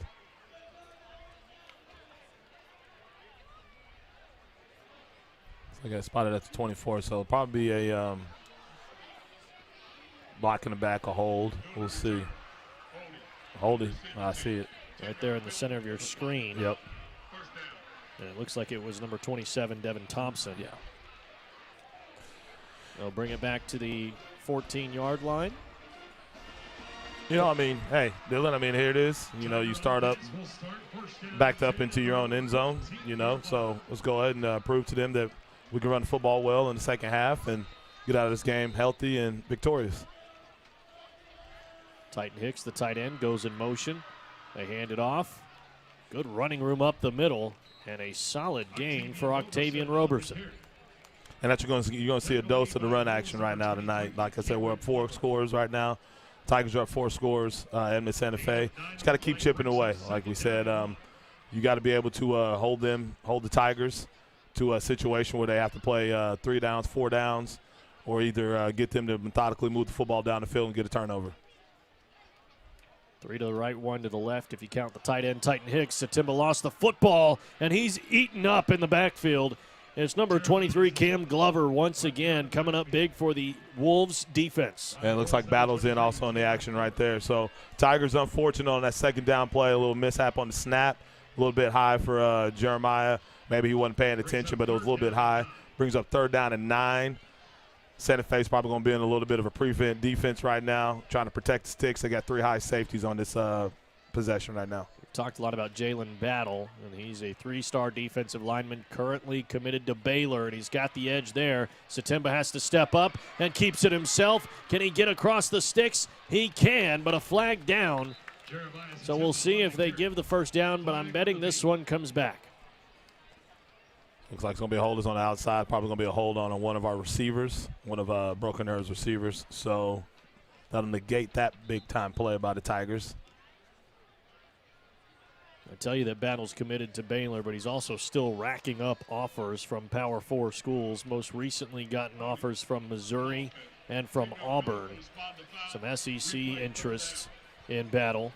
Hey, SEC schools, if they come knocking at the door late in the recruitment period, hey, you got to give them a look real quick, especially those 2 schools. Ball at the 9-yard line here for the Tigers. 3rd down and a ways to go. Shotgun formation, 3 to the left, 1 to the right. Satimba gets the snap. Looks for the screen. Battle knocked it down and nearly came away with an interception just yards away from the goal line. Okay, Santa Fe did a great job on that series. You know, they came out. Broken Arrow had a great first down play coming out. Then, obviously, they took advantage of the mistake by the Broken Arrow center. Got the quarterback in the backfield. Now you put Broken Arrow in a 3rd and long situation. Try to do a swing route out there to Octavian. Battle's there to break it up. They got 4th down, and Broken Arrow's backed up into their own end zone. And looks like Santa Fe will have good field position going in their first possession of the second half. Satimba is punting with the wind here. It has died down a little bit. Low punt. The wind won't get much of a push, but the ball will roll out quite a bit. And nicely done by the quarterback. And Lang able to pick it up at the 41-yard line.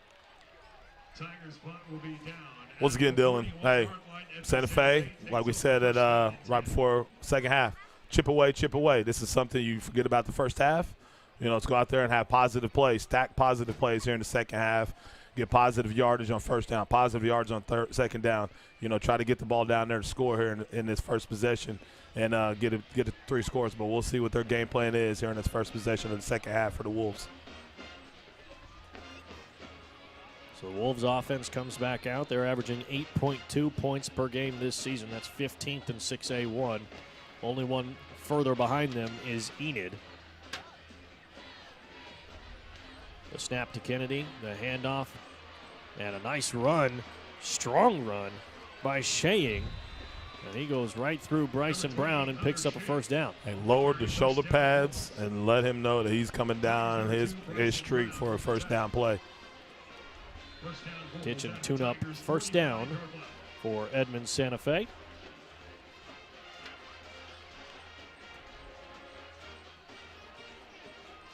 Got tight end trips going on right now for Santa Fe, moving over into a more traditional doubles look. They'll hand it off again. Shaying, Jackson there, Barlow there, McCleskey there, Ayers there. Who else? It's the Tigers. The Tigers are there. That's what's the way it's been all night long, Dylan. They've done a great job. Like I said, great job. The front seven tonight of taking advantage of the opportunities they've had by playing behind the line of scrimmage and making gang tackles right there. There's been so many gang tackles tonight. I think I'm just going to start saying whoever the first guy there was. Just a host of Tigers. It's a lot of work trying to figure out how many black uniforms are bringing the guy to the ground. 2nd and 7. Back to pass. Kennedy looking to his left. Got a man. It's Davis, and he goes out of bounds, slipping past the marker, and a first down. Little comeback route right there by Davis. Methodically trying to move the football down the field. So far, they've done a great job of getting the ball to, their guy Davis tonight. But they've done a great job of just running the football, staying patient, what they need to stay patient with so far in this series. You got 2 receivers here to the bottom, Noah Gillespie and Bryson Brown on the coverage right here at the bottom. 2 to the right, 1 to the left. The handoff to Shaying, and a great arm tackle there on the defensive line. It's Josie Sanders. And we called his name quite a bit tonight. Josie Sanders playing behind the line of scrimmage all night long, getting penetration. Just sticks that paw out there. And that's a great job. Once again, a guy coached by Coach Whitaker and Coach Joe. Done a great job all season long, fighting off that block, getting his hands with his hands, and getting his heel line in and making a play for no gain. 31 total tackles on the season coming into tonight. 17 solo, 14 assisted. Also got 5 QB hurries to his name. 2nd and 10. Look for the screen pass. Ferrell read it. Now they'll go over the top. Defense there. Gillespie nearly came up with another one, but it popped up into the hands of the receiver. It was caught in the end zone. I didn't see that coming. It's B.J. Madison with the touchdown. What a play. You run 3 verts with the 3 receivers, kind of get Broken Arrow in a situation where they got to cover 3 vertical routes, as we see on this replay. Sometimes the ball just bounces your way, and it does so here. And it goes off of Gillespie's knee. Wow. And then B.J. Madison, right place, right time, hands ready, ends up with a touchdown. Hey, the ball bounced your way on that play. What a play. What a play. 3 vertical routes. Ball bounces off the knee of the Broken Arrow defender. 6 points on there for the Wolves. That's one as upset as you can be with the play. You've got to also say, you know what, that was just the way the ball bounced. There's nothing you can do about it. It's good defense from Gillespie. I mean, it's unfortunate. I mean, in those are situations you got to bat it down or intercept. You got to put yourself in a situation where they don't get a touchdown there. Now it's a 3-score game. So now the Tigers offense have to get in that rhythm like we've talked about, and they got to take care of business and get 6 points on the board. That's only the 3rd touchdown pass from Kennedy this season, and his longest pass was 54 yards. That one was a good chunk of change there, and so it was a 23-yard pass for Kennedy to be exact. But as the Tiger offense comes back out, obviously the first time out here in this second half, you don't go the way you want it to go, and you end up getting stood up and having to punt the ball from your own end zone. Got a couple of penalties, and that's something that's been a problem for the Tigers this year. 7.2 penalties a game, 36 total on the year.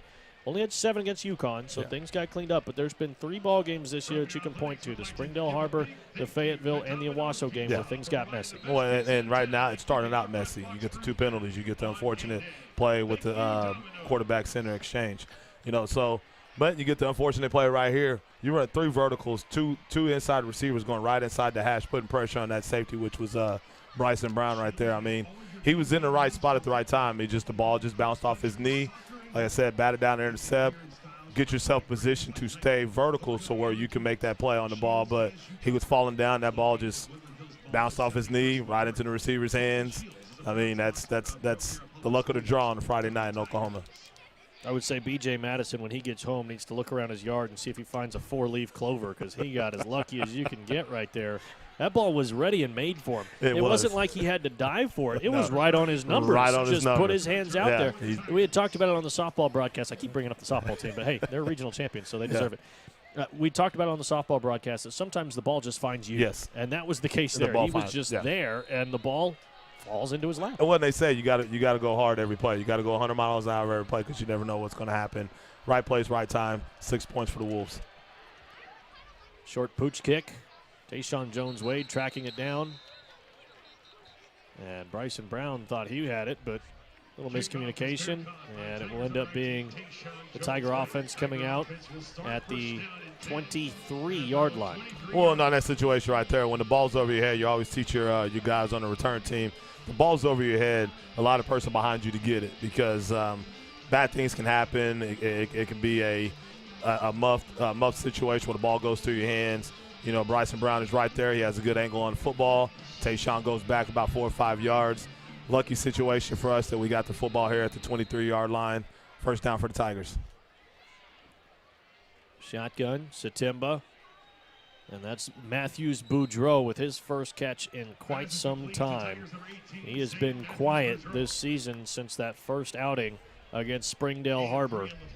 And he gets a catch here tonight and a gain of 3. Well, once again, it's one of those situations out there, Dylan, where, you know, we gotta make sure, the Tigers got to make sure that you get Jeremiah comfortable with his passes and spreading the football out. You know, you got Zane Matthews out there, Zane Matthews-Boudreau. Spread the football out there and run the football well. They give it to Sengo here, and he's in some trouble in the backfield, but able to climb forward for 2. Okay, Santa Fe's kind of got a little juice in their step right now. You see how fast that they were getting to the football right there. That's confidence right there, you know, that the Wolves have on that particular play. 3rd down and 5 for the Tigers. It's Matthews, Boudreau, Lang, and at the top of the screen is another Tiger receiver, number 6. Satimba to Matthews, Boudreau, caught, and that was right on the first down marker. They will move it. The chains go walking in the Tigers' direction, and a kitchen tune-up first down for Broken Arrow. They're going to try to go quickly here. 6, I believe, is Samaj Jones, the other receiver out there. Matthews Boudreau comes back, and again, it's ZMB, Zane Matthews Boudreau. And he had a great performance against Edmond Santa Fe last year, 8 catches, 57 yards, and now quickly racks up 3 catches here on this possession. Handoff Sengo, and he's swallowed up by Battle. Getting into a little rhythm right here for the Tigers. Brings up about 3rd down and short. Anticipate them going behind the big uglies or the big pretties on this play right here, 3rd down and 2. They've got their big package out there, their Titan package is what you could call it. Preston Birch comes out at tight end. Alex Jobe out there as well, 12 personnel. You can maybe call it 13 personnel because Titan Hicks is a tight end and he's in at quarterback. Yes. They give it off to Lang coming around the sweep, and he's instantly brought down in the backfield. Great pressure from the Wolves. And he's brought down all the way back at the 36-yard line. 4th down for Broken Arrow and another punting situation for the Tigers. Okay, I like to see us try to go upfield, go north and south. You're in short yardage right there, 3rd down and 2, short yardage. Things have been going great with the package right there, the heavy package with Titan at quarterback, and you try to get them on the perimeter. Santa Fe is a pretty fast ball club, and when they see Peyton Lang in motion like that for Jet, they're going to play lateral, and they're a pretty fast football team. And like I said, after that play, after that touchdown, they got a little juice in their step right now. Satimba holds it for a moment, then lets it go. Fair catch, and Edmond Santa Fe will begin their next possession at the 32-yard line. Chip away, chip away, chip away. I mean, it's like an axe when you're going out chopping wood. You just got to chip away at that big oak tree. You try to knock it down as much as you can. So we'll see what Santa Fe has right here on this series. Not bad field position, somewhat good field position for them. But Tigers got to wake up. Tigers have to wake up here on this series and make sure they don't have no unlucky plays on this series. Look, we got a timeout, media timeout. Well, I want to point out this stat to you that I brought up in the UConn game. The amount of points scored by quarter for Broken Arrow opponents. In the first quarter, through 5 games, the Tigers are averaging giving up 1.4 points a game. Or 1.4 per quarter. You go to the second quarter, it's 2. You go to the third quarter, 9.8. You go to the fourth, it's 2.8. So that third quarter seems to be the money quarter for the Tigers' opponents. And right now, Edmond Santa Fe was 7 on the board. It came in the third quarter. Well, it's one of those situations. Hey, Dylan, hey, you want to play a football game straight through? Forget the halftime? I mean, that's the way I look at it. I mean, you go into the halftime and you come out and there's some issues you gotta work through. So I think, Travis Hill, he'll get that taken care of as the season goes along. I mean, it's just one of those things that the adjustments that are made, looks like teams are making better adjustments to the Tigers, and they're not responding to the adjustments that they make at halftime. I mentioned earlier as well, the Broken Arrow's points allowed is 3rd in 6A. Their points 4, that's the amount of points that Broken Arrow has put up, is 11th in 6A, averaging 24.6 points per game. Run up the middle. Strong run from number 7, Robinson. That's Trey Robinson. And a gain of 5. We can go even further on those stats with the points per game. And that is that the 5 teams averaging less points per game than Broken Arrow in 6A1 are a combined 3 and 22 this season. Wow. So Broken Arrow fortunate to have the defense they do, because the teams averaging numbers similar to the Tigers offensively have struggled. Well, we knew when Travis Hill came in we were going to be built on defense. The handoff. And again, a short gain for the Wolves. Moving the sticks, or the marker really, by just a yard. Okay, this is the second possession. Obviously the first possession, you got a touchdown out of it. 4 minutes and 30 seconds left. Dylan, I mean, that's part of the game plan they talked about. What can we do in this game? Let's control the clock, stack positive plays here in the second half. Even though it's a 3rd down and short, Tigers got to get off the field right here at the ball at the 39-yard line. 3rd and 3. Just about 4 minutes to go here in this third quarter. Kennedy goes play action. Looking left, wide open receiver. It's Amos, and he's brought down from behind. A first down for Edmond Santa Fe. And that's a nice little great play right there as he found the little soft spot in the zone right there in the flat area.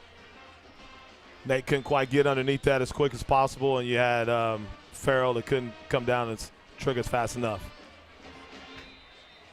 Another short run on first down, just enough to really put pressure on the Tigers' defense. A gain of 4. And they went tempo right there, caught us off guard a little bit. Brings up 2nd down and 6 for Santa Fe. Santa Fe's doing good right now, controlling the clock once again, Dylan. As we get the play in from the quarterback. Right now we'll see what Santa Fe brings to the table. This is a pass down right here. If you want to catch the Tigers off guard, you get them right here with the pass plays. You got trips up at the top, tight end trips at the top. 2nd and 6, and it looks like a false start on Edmond Santa Fe. That left side, the left guard and the left tackle both moved. And that'll back the Wolves up.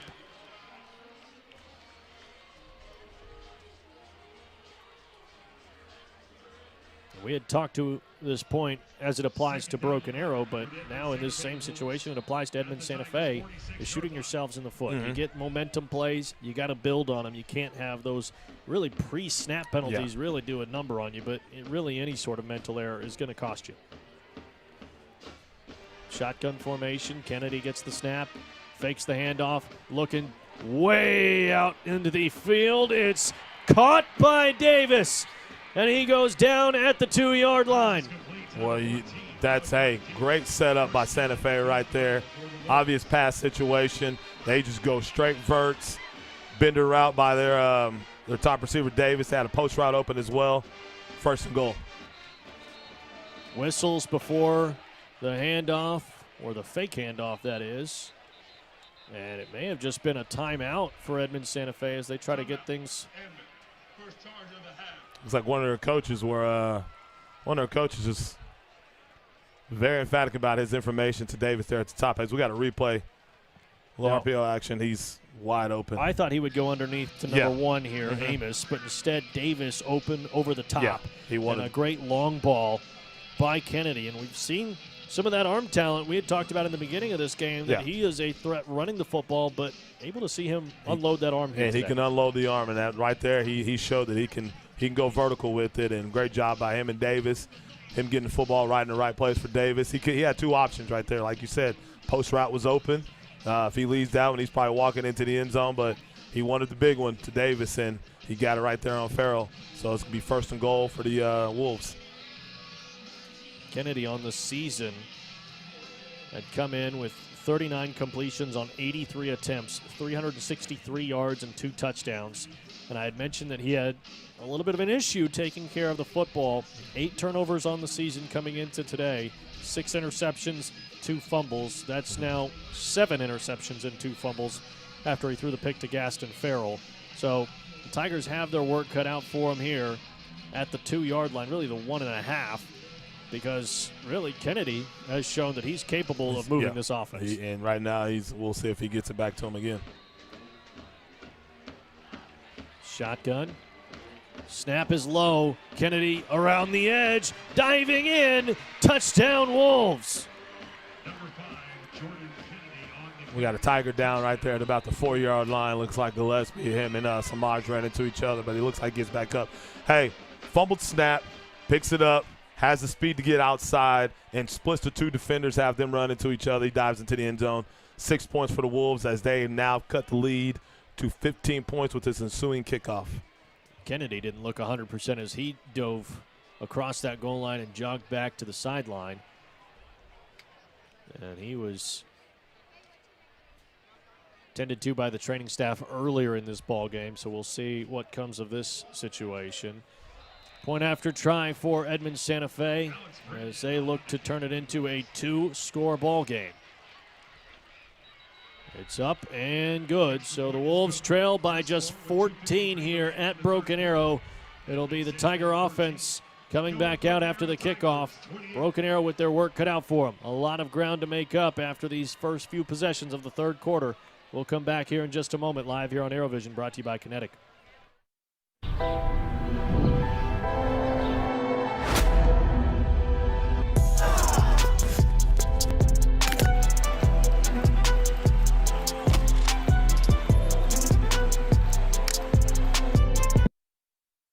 While you are teaching someone special the nuances of keeping the wheel steady, we can provide you means for you to maintain financial equilibrium.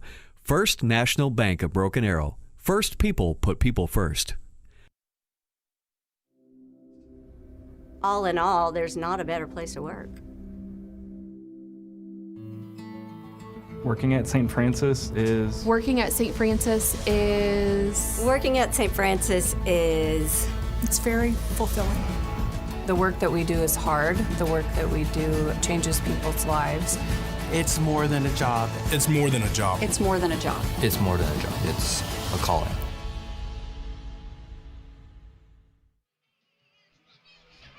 We're back here live on ArrowVision, brought to you by Kinetic. The Tigers starting to lose some ground, but still up by 2 scores. It's 28-14 now, as the Wolves have much more momentum here in this third quarter than they did in that first half. Dylan Rivera here on play-by-play. Coach Mo Wallace is our color analyst, and our sideline reporter is Madison Dildine. This is the place kicker, Alex Brandon, behind the ball. And they've gone with this pooch kick a couple of times now. It's in the hands of Stanford. No, that's Sengo. And a good return by him all the way up to the 49-yard line. Well, with those last 2 possession scoring drives for the Edmond Santa Fe Wolves, they have now overtaken Broken Arrow for the total yardage department for 185 for Santa Fe and 172 for the Tigers. Passing yards, 128 for the Santa Fe Wolves and 64 for the Tigers. But it all boils down to this. They're chipping away. They're getting momentum. And what happens to teams like Santa Fe is when they're down, they're down. But when you give them confidence, hey, now they have that interjection of energy right now. 1st and 10. Actually spot him at the 48. Hand off to Roberson. 1 juke move, 1 cut back, 1 stiff arm, and a huge gain for the Big O. An explosive play right there for Octavian in our offensive line. He does a great job, as we see on his replay. Handoff from Jeremiah. Sees a hole, pops it back upfield, gets vertical. Missing tackles, that's an explosive play. Anything that's over 10 yards in this offense is an explosive play. He's one guy away from a house call on that one. They give it right back to him, and this time brought down much quicker. And a gain of 3. And now they bring Preston Birch in. Looks like Lane comes off. Nick Irvine comes in. Titan Hicks comes off. So here we go. Let's see how the Tigers do on running the football once again. I think the run game has been going great for the Tigers tonight, and we'll see if they stick with it here on the second down play. They go right back to it. Roberson, and he's moving the pile forward. A kitchen tune-up first down. Hey, and the thing about Roberson, I mean, if you're watching Roberson run right here, they say kind of pitter-patters through the hole, but what that is basically he's wanting to see if he can make a cut. And he does a great job getting upfield, pitter-patter, and if he makes a cut, he makes a cut. If not, he's getting first downs. Satemba to the outside. Jones Wade is blasted. And it's Robinson, making the tackle. Okay, Robinson playing corner over here. Sees Jeremiah's shoulders get flat. Once his shoulders get flat, he's triggering downhill to blow that play up. 2nd and 10 for the Tiger offense.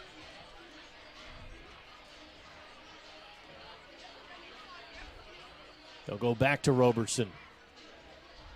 And a good gain there as he ran right into the traffic, but somehow found a little bit of running room. And they'll down him at the 9-yard line. Right behind Isham. Isham made a seal block right there. Brings up 3rd down. Looks like 3.5 for the Tigers. Tigers have to punch the football into the end zone if they want to keep the momentum they need with 46 seconds left on the clock. Again, Roberson, battle. And that's why he's got those 3 stars by his name. Incredible play from the defensive lineman. And Jalen Battle was going to be a problem in the pregame, was going to be a problem at halftime, is going to be a problem in the next game he plays. And he is a problem. He's a problem. That's why he's got the offers that he has. That's why he's committed to the school he's committed to. That's why he's a D1 guy. D1 body, but he makes D1 plays, and that's what happens on the 3rd down. His number was called upon, and he made the play. Sets up a field goal attempt for the Tigers. It is a 4th down and 2 officially, but Irvine lining things up. The spot will be right on the 15-yard line. Irvine gets it up and gets it through. 3 more for the Tigers. 28 plus the 3 is 31. Quick math for you. 31-14, the Tigers in front. And we'll step aside and come right back here live on ArrowVision, brought to you by Kinetic. Oh, I got my order wrong. This is me, Jessica. And this is Jessica, not my coffee. And my friend said, oh wait, Quick Trip. And she said, you don't have to tell me your name. Please, serve yourself. And I was all, oh, then this happened. Yeah, someone stole my drink. That's how I learned Quick Trip has lattes on tap. And I will never have to tell a barista my name again. Quick Trip, raise your coffee bar. It's time to update your kitchen just for you. Kitchen Tune-Up will make your kitchen look and feel transformed. Let's create a kitchen that inspires and uplifts you. Kitchen Tune-Up. Update, upgrade, uplift. Hey Tigers, get the only card that donates to Broken Arrow Public Schools every time you use it. TTCU Federal Credit Union has donated more than $360,000 so far. Support the Tigers with your card today. Tonight's game is brought to you in part by St. Francis Health System, now hiring across the region. With multiple expansions, training programs, and scholarship opportunities, there's never been a better time to join a growing team committed to exceptional care. Learn more at stfrancis.com. And how about that kick right there? Back-to-back kicks up through the uprights for BA. Man. One from the team, one from the student section. Hey, and they're giving out $100 bills. We need to go down there.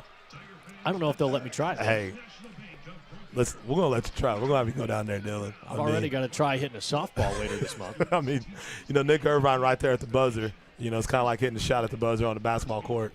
Shout out to Coach Coffey and Coach Bo Wallace. But, hey, Santa Fe won that 3rd quarter, 14-3. If it wasn't for the Tigers getting that 3 points at the end right there at the buzzer, we'd have been shut out in that 3rd quarter. So we got the points we needed. Extend the lead to 31-14. Let's just get out once again. I mean, in the words of Travis Hill, let's get out of this game with a victory and healthy. Irvine set up. And the ball booted away. Goes toward Davis. Neither one of them goes toward the ball. And he's tripped up from behind. It's Messiah Owens. Hey, Messiah has played just lights out on kickoff all year long. And I know we go back to the Harbor game and seeing him just flying down the field on the sidelines as a bullet guy, as a gunner. He's done a great job. And that's how you earn your bag right there. Colleges see that. They see you're a very versatile athlete, student athlete, and great job by Messiah. That was a flat third quarter for the Tigers, offensively and defensively. So let's see what the Tigers can do in the fourth quarter right now, starting out on defense.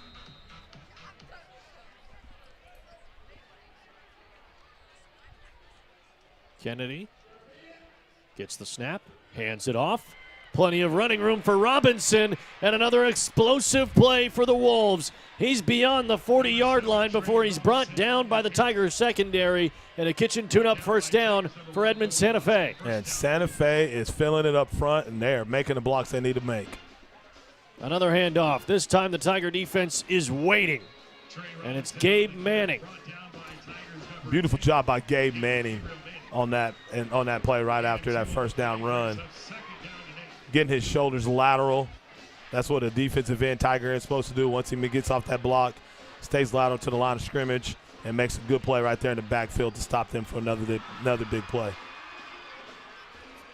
2nd down and 8.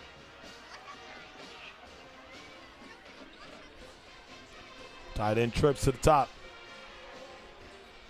Tight end goes in motion. And again, the handoff. It's to Shaying. The ball's loose down on the turf, and it looks like Edmond Santa Fe's ball. They will give it back to the Wolves.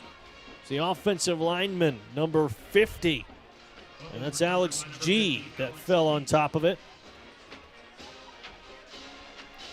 Put a hat on the ball. Tigers put a hat on the ball. Unfortunate the Tigers don't get that turnover right there. But here it is, 3rd down and long for the Santa Fe Wolves. This is a huge play for both squads right here, Dylan. This could be one of those plays that dictates how the game's going to go for the rest of the way. 3rd and 10. Steve Craver at the bottom of the screen going nuts, trying to call something out. Long ball from Kennedy. Owens in coverage. The ball goes off of a helmet and falls incomplete. Hey, great coverage by Messiah. Sticking with him, staying in phase, making the quarterback make the throw that he has to make, and that's putting it on the sideline to where only his guy can get it. He throws it out of bounds or has to make an incredible throw. But right there, Messiah with his length, with his height, altered that throw right there, brings up 4th down and 10 for Santa Fe as they're about to punt. Watch for the fake, but we got timeout requested by Coach Hill. A little bit of frustration on Coach Hill right here for the punt return team. A lot of mental mistakes from the Tigers all throughout really this season, but again here tonight with little things like that, getting off the field in time, knowing when you're supposed to be out there on the field and when you're not supposed to be. Those pre-snap penalties, all these little mental errors, they add up. And right now the Tigers still holding on to a lead, 31-14 right now with 10:15 to go in the fourth quarter. We'll take a commercial break and come back here live on ArrowVision, brought to you by Kinetic.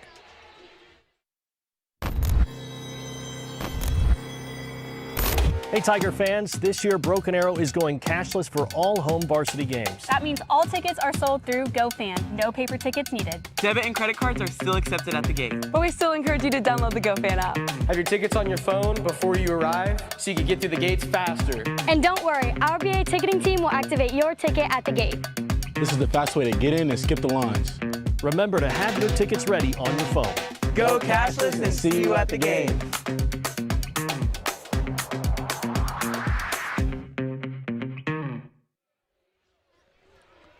31-14 ball game here. Scoreline a little bit uglier in between Norman North and Union just across town.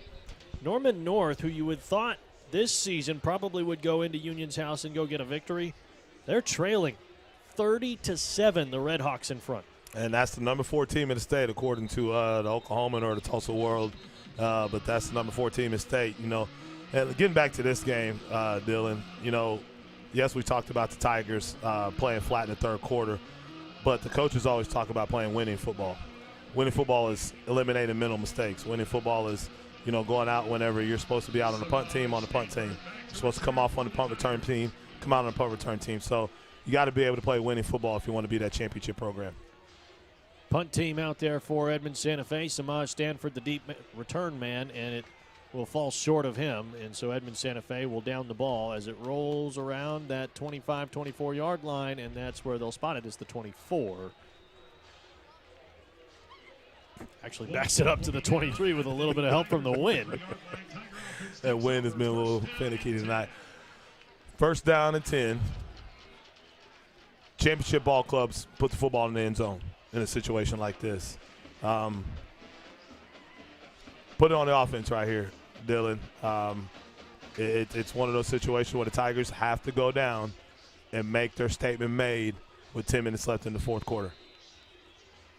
Tigers' tallies so far this game have been 64 passing yards, 151 rushing yards, and they'll hand it off to Grayson Betts to start this possession.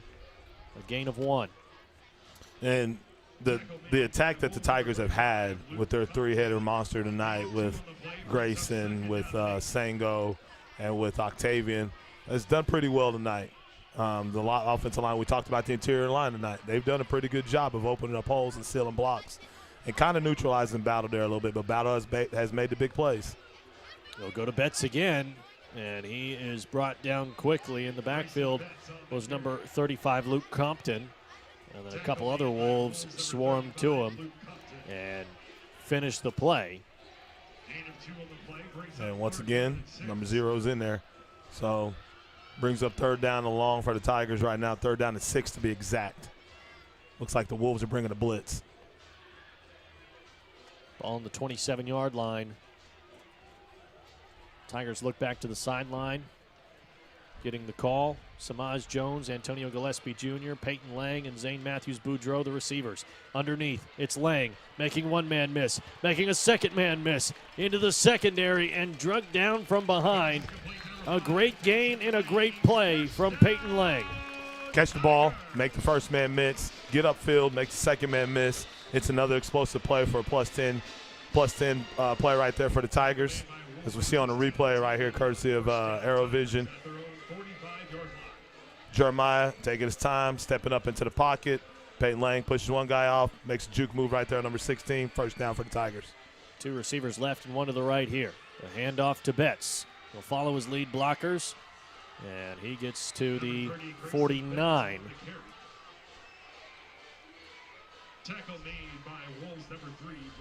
Second down upcoming. Running hard all night long. Grayson Betts has ran hard behind those guys. He's one of those guys that, hey, he's a little scat back. Dave Megan, I know that's probably a little too old for you right there, but he used to be that number 30 for the New York Giants. He's similar to that guy. Satemba looking for the long ball. It's Samaj Jones, his first target on the season, and it falls incomplete. Satemba just too far out in front of him again. And, there's been 3 balls now thrown by Satemba where he's been a little bit long on that pass. Either put a little bit more air underneath it or kind of take a little bit off of it. Samaj is right there, but incomplete pass for the Tigers. Brings up third down about 5 or 6.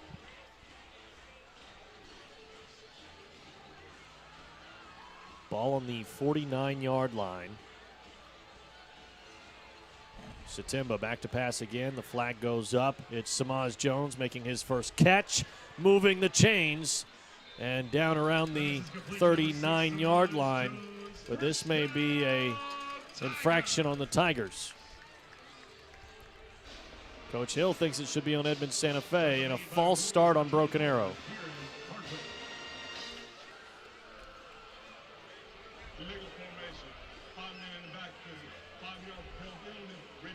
I was curious when I looked at the formation if that would get a penalty drawn. And as soon as the snap left the hand of Kason Isham, the flag went up. Well, it's all about, checking with the line judge. Whether you're on the ball, off the ball, whether you got as many men on the line of scrimmage as you need. Just negates a play that Samaj Jones, talking to Travis Hill, will tell you.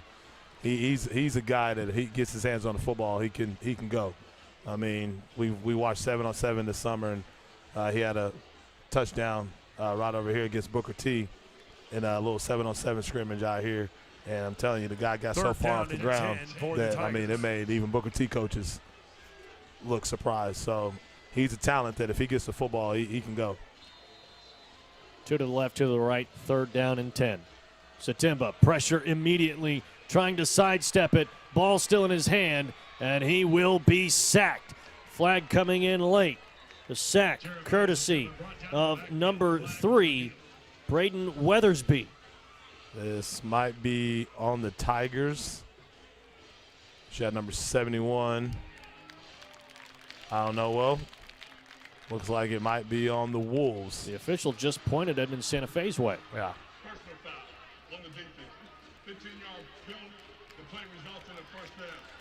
I feel like that one might have been able to go the Tigers' way as well. That was a 50-50 call, and we'll see on the replay if maybe the ref saw something that we didn't. There's the sack from Weathersby, a nice effort from him off the edge. And there, that might be it, is just coming in late and jumping on top of the quarterback. I mean, he's down. You got to protect the quarterbacks. Quarterbacks have to be protected in today's game. Once the quarterback is down, though, they're going to make that call 9 times out of 10. Didn't feel terribly malicious, but still, as you said, keeping the quarterback safe, that draws the whistle and the yellow marker. 1st down and 10 for Broken Arrow. A little bit of a lucky break as Sengo breaks through some tackles. Some hard running from number 7 and a kitchen tune-up 1st down. Running hard, as Sengo always does, breaking tackles, low center of gravity. Him and Betts have that low center of gravity that's going to make it tough for ball clubs to try to tackle him as the season goes along. But once again, a 3-headed monster. I mean, the Tigers are running the football great tonight. I mean, in my opinion, just stick with it. Just stick with it and get in and make it happen. They go again to Sengo, and Battle's there. Tough assignment to put a tight end on Jalen Battle, and Nick Irvine with a tough matchup on the edge. Sengo goes right into it. Yes, and I mean, that's true. I mean, hey, you got to block this guy on this play right here. So do your best, just get in his way. And we got a 2-yard gain out of that, brings up 2nd down and long for the Tigers. Satimba back to pass, a block from Roberson in the backfield, over the top looking at Stanford. 50-50 ball, and Stanford wins it. Touchdown, Broken Arrow. You're going to let that breathe right there, Dylan. That was a beautiful, excellent, I mean, just lost for words, as you see right here on the replay. It takes strong hands to come down. But the way he lined it up and just took it. I mean, you got to drop it into the bucket, don't get me wrong. But those Tiger Gold gloves right there, snagging the ball, his big paw snagging the ball out of the air, that's just, what a big-time player making those type of plays on a Friday night, and that's what you're going to get out of number 4. You can almost call it high pointing, but it wasn't like he leapt up with all of his, leg muscles working and found that ball at the highest point that he could. It was more of like he was falling back and had to locate it while spinning back and getting his momentum. An impressive catch, an impressive play just to even get his hands on it, much less fall into the end zone with it in his hands. And that's a highlight. 38-14 now as Irvine gets the extra point. The Tigers leading the way, in charge, in front. The flags go running.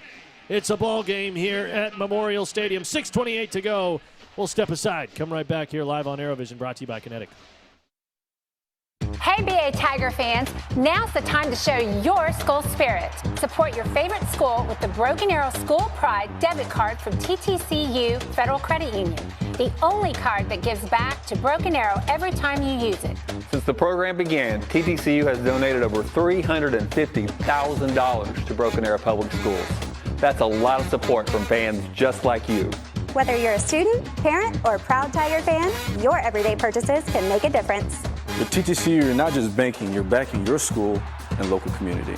Join the thousands of TTCU members who are already using the Broken Arrow card. It's super simple. Use your BA card and TTCU donates. Thank you, TTCU, and thank you, Tiger fans. Support our school with every purchase. Go Yay!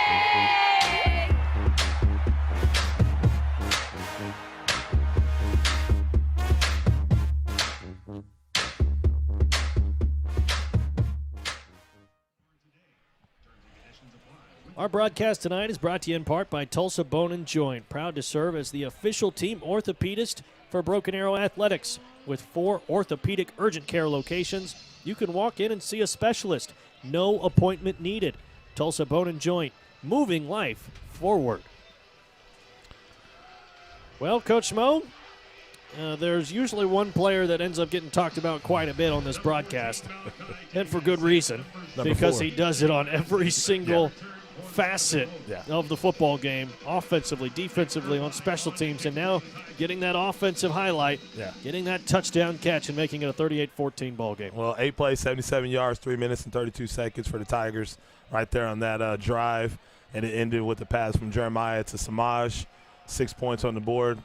Tigers scored on the series they needed to score on, 38-14 Tigers in the fourth quarter.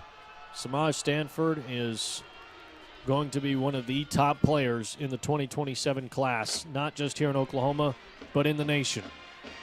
Some room around that right side for Davis on this return. He's got some lead blockers in front of him, and another really solid return here for Edmond Santa Fe. They've had some success on these kick returns. And, you know, that's what you have to do on a kickoff. As a returner on kickoff, you're going to get the blocks. It's not that it's going to be perfect on your blocks, but it's you have to be able to hit the hole hard. You got to be able to get down the sideline as they did right there on that sideline return. But he hit it hard. He has great speed, going upfield, following his blockers, making a big play. Good field position for Santa Fe on this drive. Tayshawn Jones-Wade gets the tackle.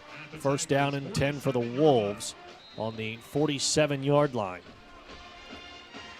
This is in Tiger territory. D-line shifts.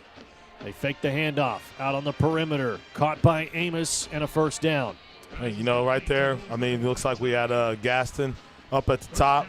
Outside receiver blocks him out of bounds. They get the ball to Amos right there.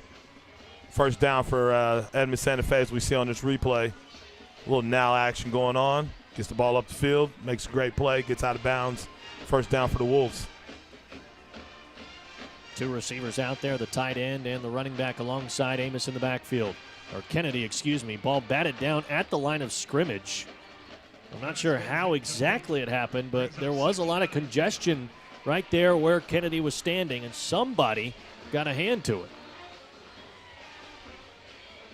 Looks like it may have just slipped out of Kennedy's hand, actually. Well, you see at the top of the screen, Gaston takes away the now screen. Then they run that receiver straight up the field, and Bryson takes away that play right there. So it took the 2 reads away that he needed, and he tried to come back to the other side of the field, and it wasn't there for him. The ball slips out of his hands, and it's an incomplete pass.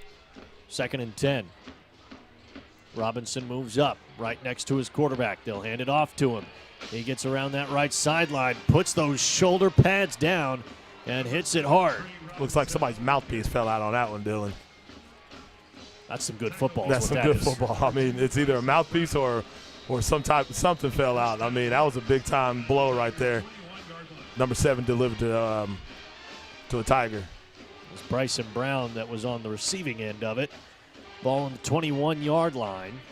Santa Fe got some good field position here, and Amos is open in the middle of the defense. Touchdown, Edmond Santa Fe. They answer right back, but there is a flag down, so this may be coming back. It should be coming back, but I'm going to tell you right now, Dylan, that was some miscommunication between the 2 safeties, Samaj and Bryson. That was a little bit of miscommunication, whether it was a coverage call miscommunication or whether it was looks like it's going. Personal foul, roughing the quarterback on the defense. The penalty will be assessed on the kickoff. So it goes against the Tigers. Edmond Santa Fe's touchdown will count, and they will be putting up the point after try to make it a 17-point ball game here. Kicking directly into the grandest band in all the land.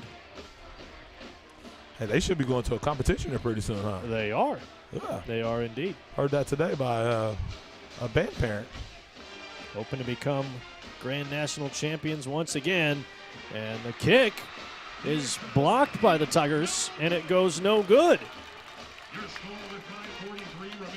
I couldn't tell who got a hand on it, but it looked like Broken Arrow got to it on that PAT and forced the miss. So it's a 38-20 scoreline with the kick unit coming back out for Edmond Santa Fe. Again, the penalty will be assessed on the kickoff, so It will be a shorter kick for Santa Fe, and they have been doing these pooch kicks rather than a full kick, so we'll see what they go with here. Yeah, and it looks like the Tigers are going out there calling for hands team, which is a great move. 5 minutes, 43 seconds left. Tigers up by 18, so it looks like we got a hands team going on out there. Hey, John Broll is on the hands team. Well, you remember John Broll used to be a tight end. Yes. And I've been looking through the stats for all of the last season, comparing to this year's games, and every now and then I'll be looking at, okay, who had catches against this team last year? Yeah. And it'll be John Broll the second with 3 catches for some amount of yards, and I'm always like, that's right. Yeah. He was back there in the backfield last year. Hey, there were some tight end screens for him. I mean, Nick Gorman was our tight ends coach last year. Nick Gorman can tell you a lot of great things that John Broll did at tight end last year. And one of them was those tight end screens that he ran against quite a few teams. Edmond Memorial, Norman North. He did it against Santa Fe a few times. And he's an athletic kid. But, you know, hey, once again, Dylan, the Tigers have played flat so far in this half.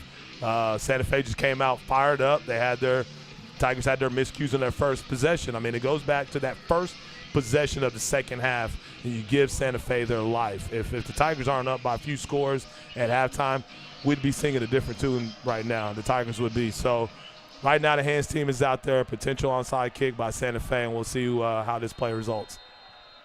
The penalty moves the ball 15 yards up, so the kickoff will come from the Tigers' 45. And this is a straight shot at Broken Arrow.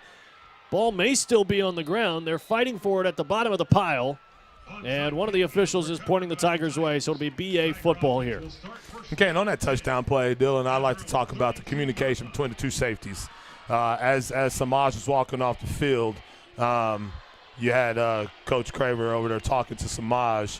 Looks like there was a situation where there was some miscommunication between the two safeties, whether it was, like I said, a coverage call or whether he was supposed to be in the spot he was supposed to be in that particular coverage.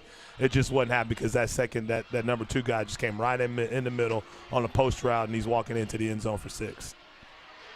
So the Broken Arrow offense sets up shop at the 32-yard line. Satimba in the pistol with Octavian Roberson in the backfield.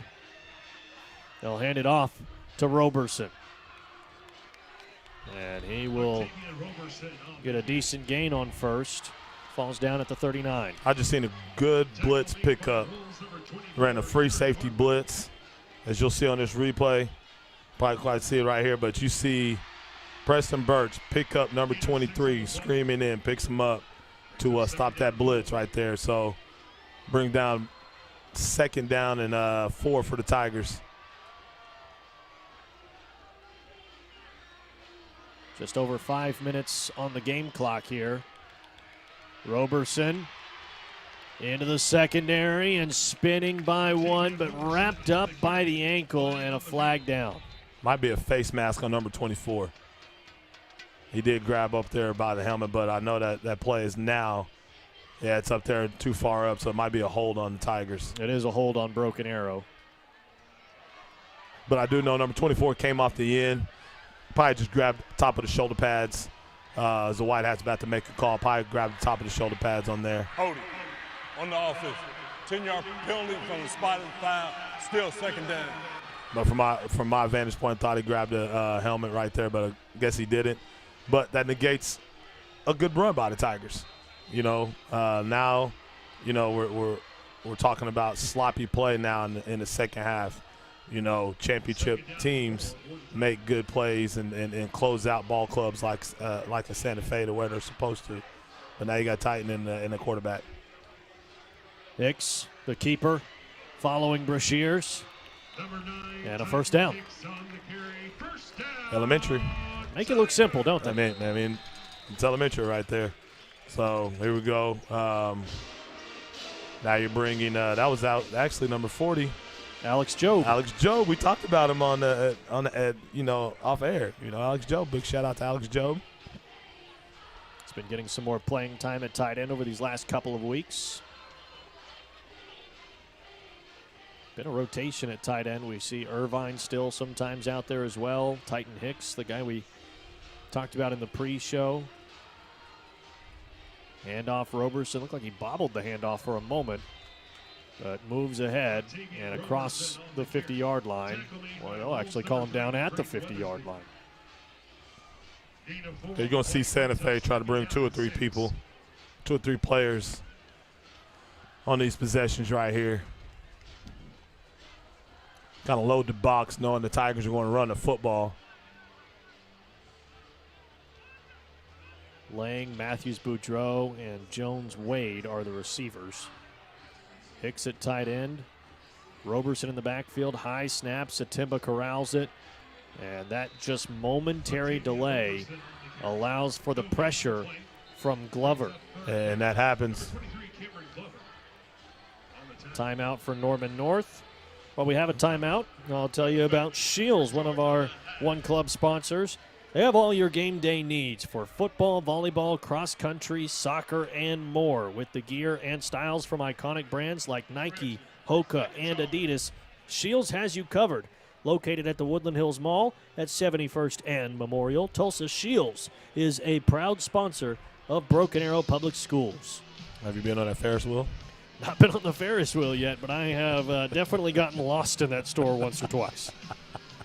You know, I sound like an old man, but they tell you the golf balls are in one corner. You go over there, and they're not there. Now I got to go ask the other employees, and I look like an idiot. Been there on that one. Seriously, I've been there. I've been lost in the Lego section. I mean, I got two younger kids, and they love their Legos, but dang, I've had to sit in that long line for the Ferris wheel. So, you know, I don't go on the Ferris wheel. I'm afraid of stuff like that. Uh-oh. I'm not going to lie to you. Hey, are you okay being up here in the press box? Oh yeah, I mean okay. It's perfect. Okay, you know I've been dedicated to the press box early in my coaching career. That's right, that's right. Dedicated for a few games because you got in trouble too, didn't you? That's right. No money, no problem. I keep notes, Mo. Satimba on the rollout. Stanford waiting for the ball, and he will move the chains. A kitchen tune-up, first down for Samaj Stanford. Good play call right there by Jay and his offense that we're seeing right here on the replay. Get Jeremiah out the pocket, see what he needs to see, get his eyes downfield, shoulders downfield, makes a strike to Samaj, brings up first down for the Tigers. Ball stays in bounds. Now you're running the clock a little bit. 14 seconds left on the play clock. You want to get it down to about 5 seconds. Then you want to snap the football in this little 4-minute offense right now. Game clock down around 2:40 now. And a rush forward from Roberson. Titan playing a little bit physical right there. Trying to get him a little pancake block.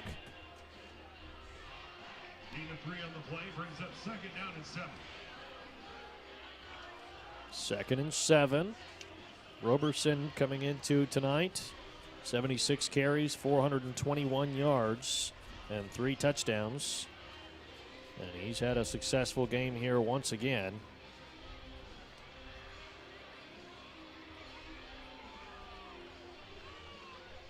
Ball just short of that 40-yard line and a flag. So we got a legal procedure.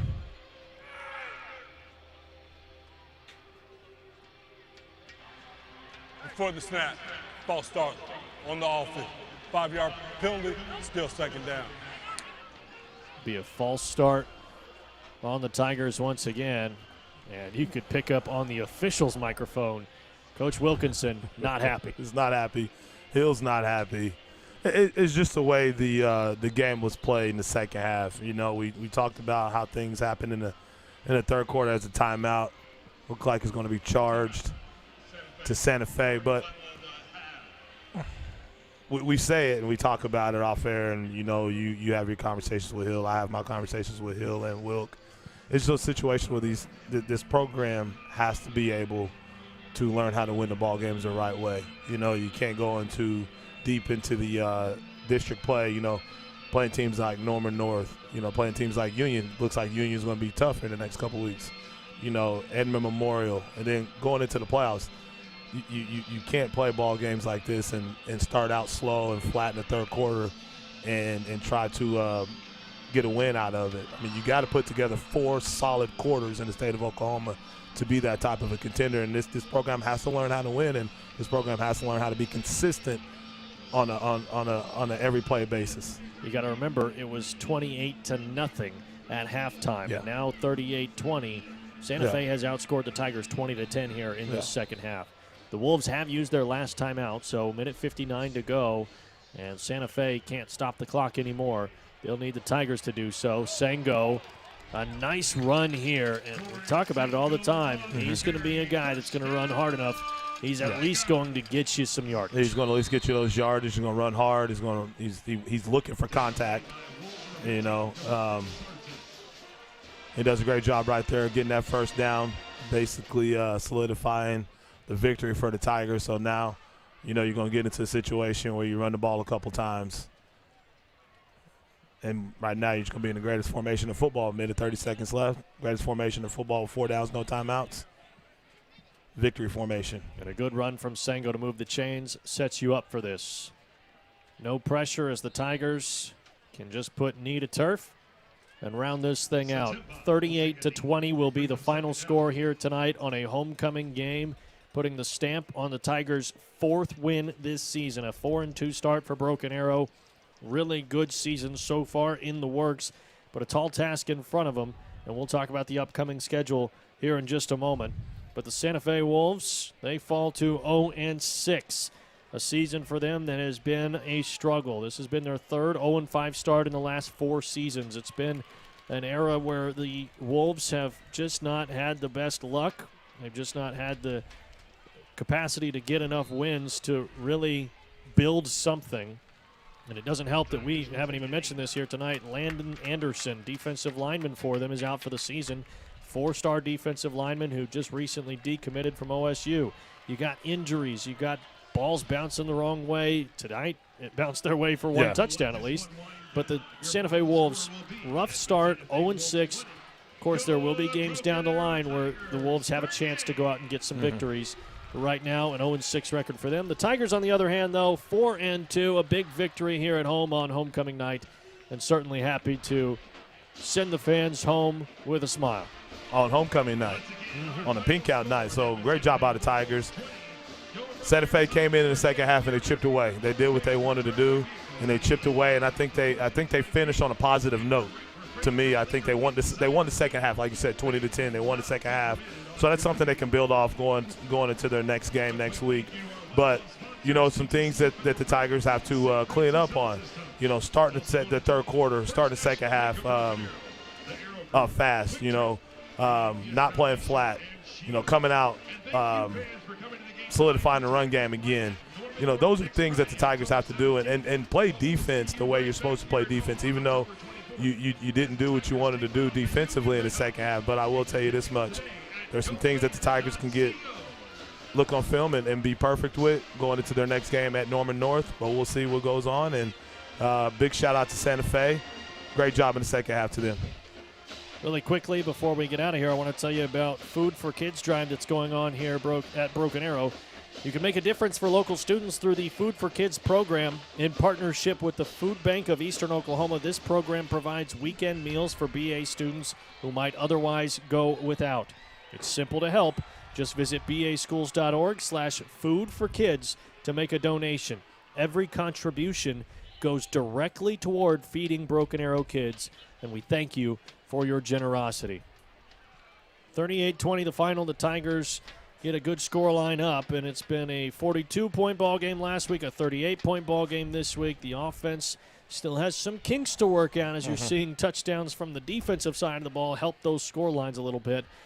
But still, seeing those numbers can be a confidence boost, and seeing those numbers can get you stepping into the right direction as the season continues on. I think we're getting there. I think the Tigers are getting there, Dylan. And like I said, it's just learning how to win the football games the way you need to learn to win the football games at the high level in 6A1. Well, right down there near midfield, Madison Dildine is with head coach Travis Hill for our Spring Dental post-game interview. Well, again, just a lot of great effort by our kid. We played hard. Probably the worst coached third quarter team now. We're finding something every week to work on. I guess that's good. It keeps us busy. But, that's something we got to correct. Again, momentum on our side, and we give it back, and we have to take it back late in the game. But our kids are playing hard. That's what we ask them to do. That's the things that everything else is correctable. Let's go to work and correct our mistakes. Thanks, Coach. Thank you, guys. Appreciate you. Thank you, Madison. Thank you, Coach Hill. And thank you, Spring Dental, for sponsoring our post-game interviews and our halftime interviews with Coach Hill. Dylan Rivera, Coach Mo Wallace. Our post-game show now brought to you by Tacos for Life. And, again, they are open until 11 p.m. here tonight on home games. Remember, just the home games. I told you last week, it's the home games. 11 p.m. Say Broken Arrow Tigers, whether you're in the drive-thru or you are in store, and you can get yourself a free chips and queso over there at 71st and Lynn Lane. Big game for the Tigers to come out and get a victory. We talked about it. This was a chance for the Tigers to really just take things into their own hands, and it felt like they did that in the first half, and then things started to take a turn there in that third quarter. And I mentioned it late in that broadcast there, 20 points for Edmond Santa Fe in the second half, 10 for the Tigers. Got to clean up the second half. Got to clean up the second half. Got to start fast in the second half, just like they talk about starting fast in the first half. You got to start fast in the second half. You can't come out flat. You can't come out giving up the football on the first possession in the second half the way you did and giving up the touchdown, even though it was a lucky bounce their way. You know, you got to be able to play a complete game in the second half. Like I said, it's a situation where you got to play winning football in the state of Oklahoma at 6A1, and you got to dominate teams like Santa Fe. Tonight we beat a team like Santa Fe, but we didn't dominate the way I think Coach Hill and them wanted to get it done tonight. Joseph Enterprises Incorporated, JEI, sponsors our difference maker of the game. And Coach Mo, who's your pick? I'm going to go with Jeremiah Satimba just for the simple fact that he played an efficient game. He went 15-18 from my last calculations. He threw 2 touchdown passes, but he was efficient in the first half. He kind of led us down the field on a couple plays, threw an incredible pass to Samaj there at the end. The second half. So I'm going to go with Jeremiah. I think we have to give kudos to a guy that has fought his way into the starting position, faced adversity throughout the spring and the summer, stayed with it on the heels of Coach Hill giving him that confidence. So I'm going to go with Jeremiah Satimba, JEI, player of the game. Great game for Satimba at the quarterback position, and we talked about it in the Big Biscuit Blitz. We've talked about it in the pregame show that getting Satimba rolling, getting him into a rhythm, you can see some more of this offense open up, and you can see it really start to flourish. And you didn't really see him get into a great rhythm. You didn't really ever feel like, okay, he's taking over this ball game. He has those capabilities. We've seen it even this season with the Springdale Harbor game. But getting him to where he's able to go out and throw for 200 yards and a couple of touchdowns on a regular basis is something this offense is still working. And he didn't turn the football over. He had a high passer rating. I mean, he had a few throws that were long that could have, exploded the numbers out there. But he played an efficient ball game to put the team in position and was a leader out there on offense to help open up the run game. I mean, it was a three-headed monster on the run game. You got Corey, you got Octavian, and you got Grayson Betts out there that was running the football hard. And then also the guys that we were talking about in the pregame, the interior linemen did a great job. I mean, they neutralized the front line of Edmond Santa Fe. Even though Battle had a few plays here and there, they did their job to get the victory tonight. I think of Battle a lot like I think of the great scorers in basketball, right? Yeah. They say you're not going to stop them. You just got to hope you can slow them down a you little got bit. to contain them. And it's the same thing with Battle. It's, you knew you weren't going to stop him. Even Coach Hill on Inside Tiger Football said, we're going to run away from him. You're not going to be able to really just keep him down. But as long as you can keep him in a box and try to not let him get out, get free, and get crazy on your offense, you're doing the right thing. He's a freak. I mean, there's a reason why he's a three-star guy, and there's a reason why you got the schools of Baylor he's committed to, and there's a reason why the schools like Auburn are after him. That's an SEC lineman at the high school level right now, and we watch that type of football every Saturday, Dylan, and I'm going to tell you right now, he's going to wreak havoc on Saturdays here in the future. Definitely looks the part, as we've seen here tonight. The Santa Fe Wolves fall to 0-6 on the season. Like I said, been a rough start for them this year. Still some chances for them to right the ship. The Tigers, the upcoming schedule, brought to you by Lenny's Subs. And it's Norman North that is next on the schedule. The Tigers will go on the road. That'll be a brand-new stadium down there at Norman North High School.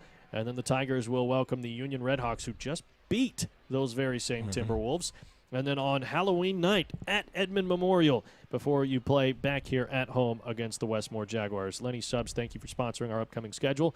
Should be a chance for the Tigers to rattle off a few wins here late in this season. It'll be interesting to see how it goes down because, as you had mentioned, this is a game where we had thought the Tigers could really come out and dominate.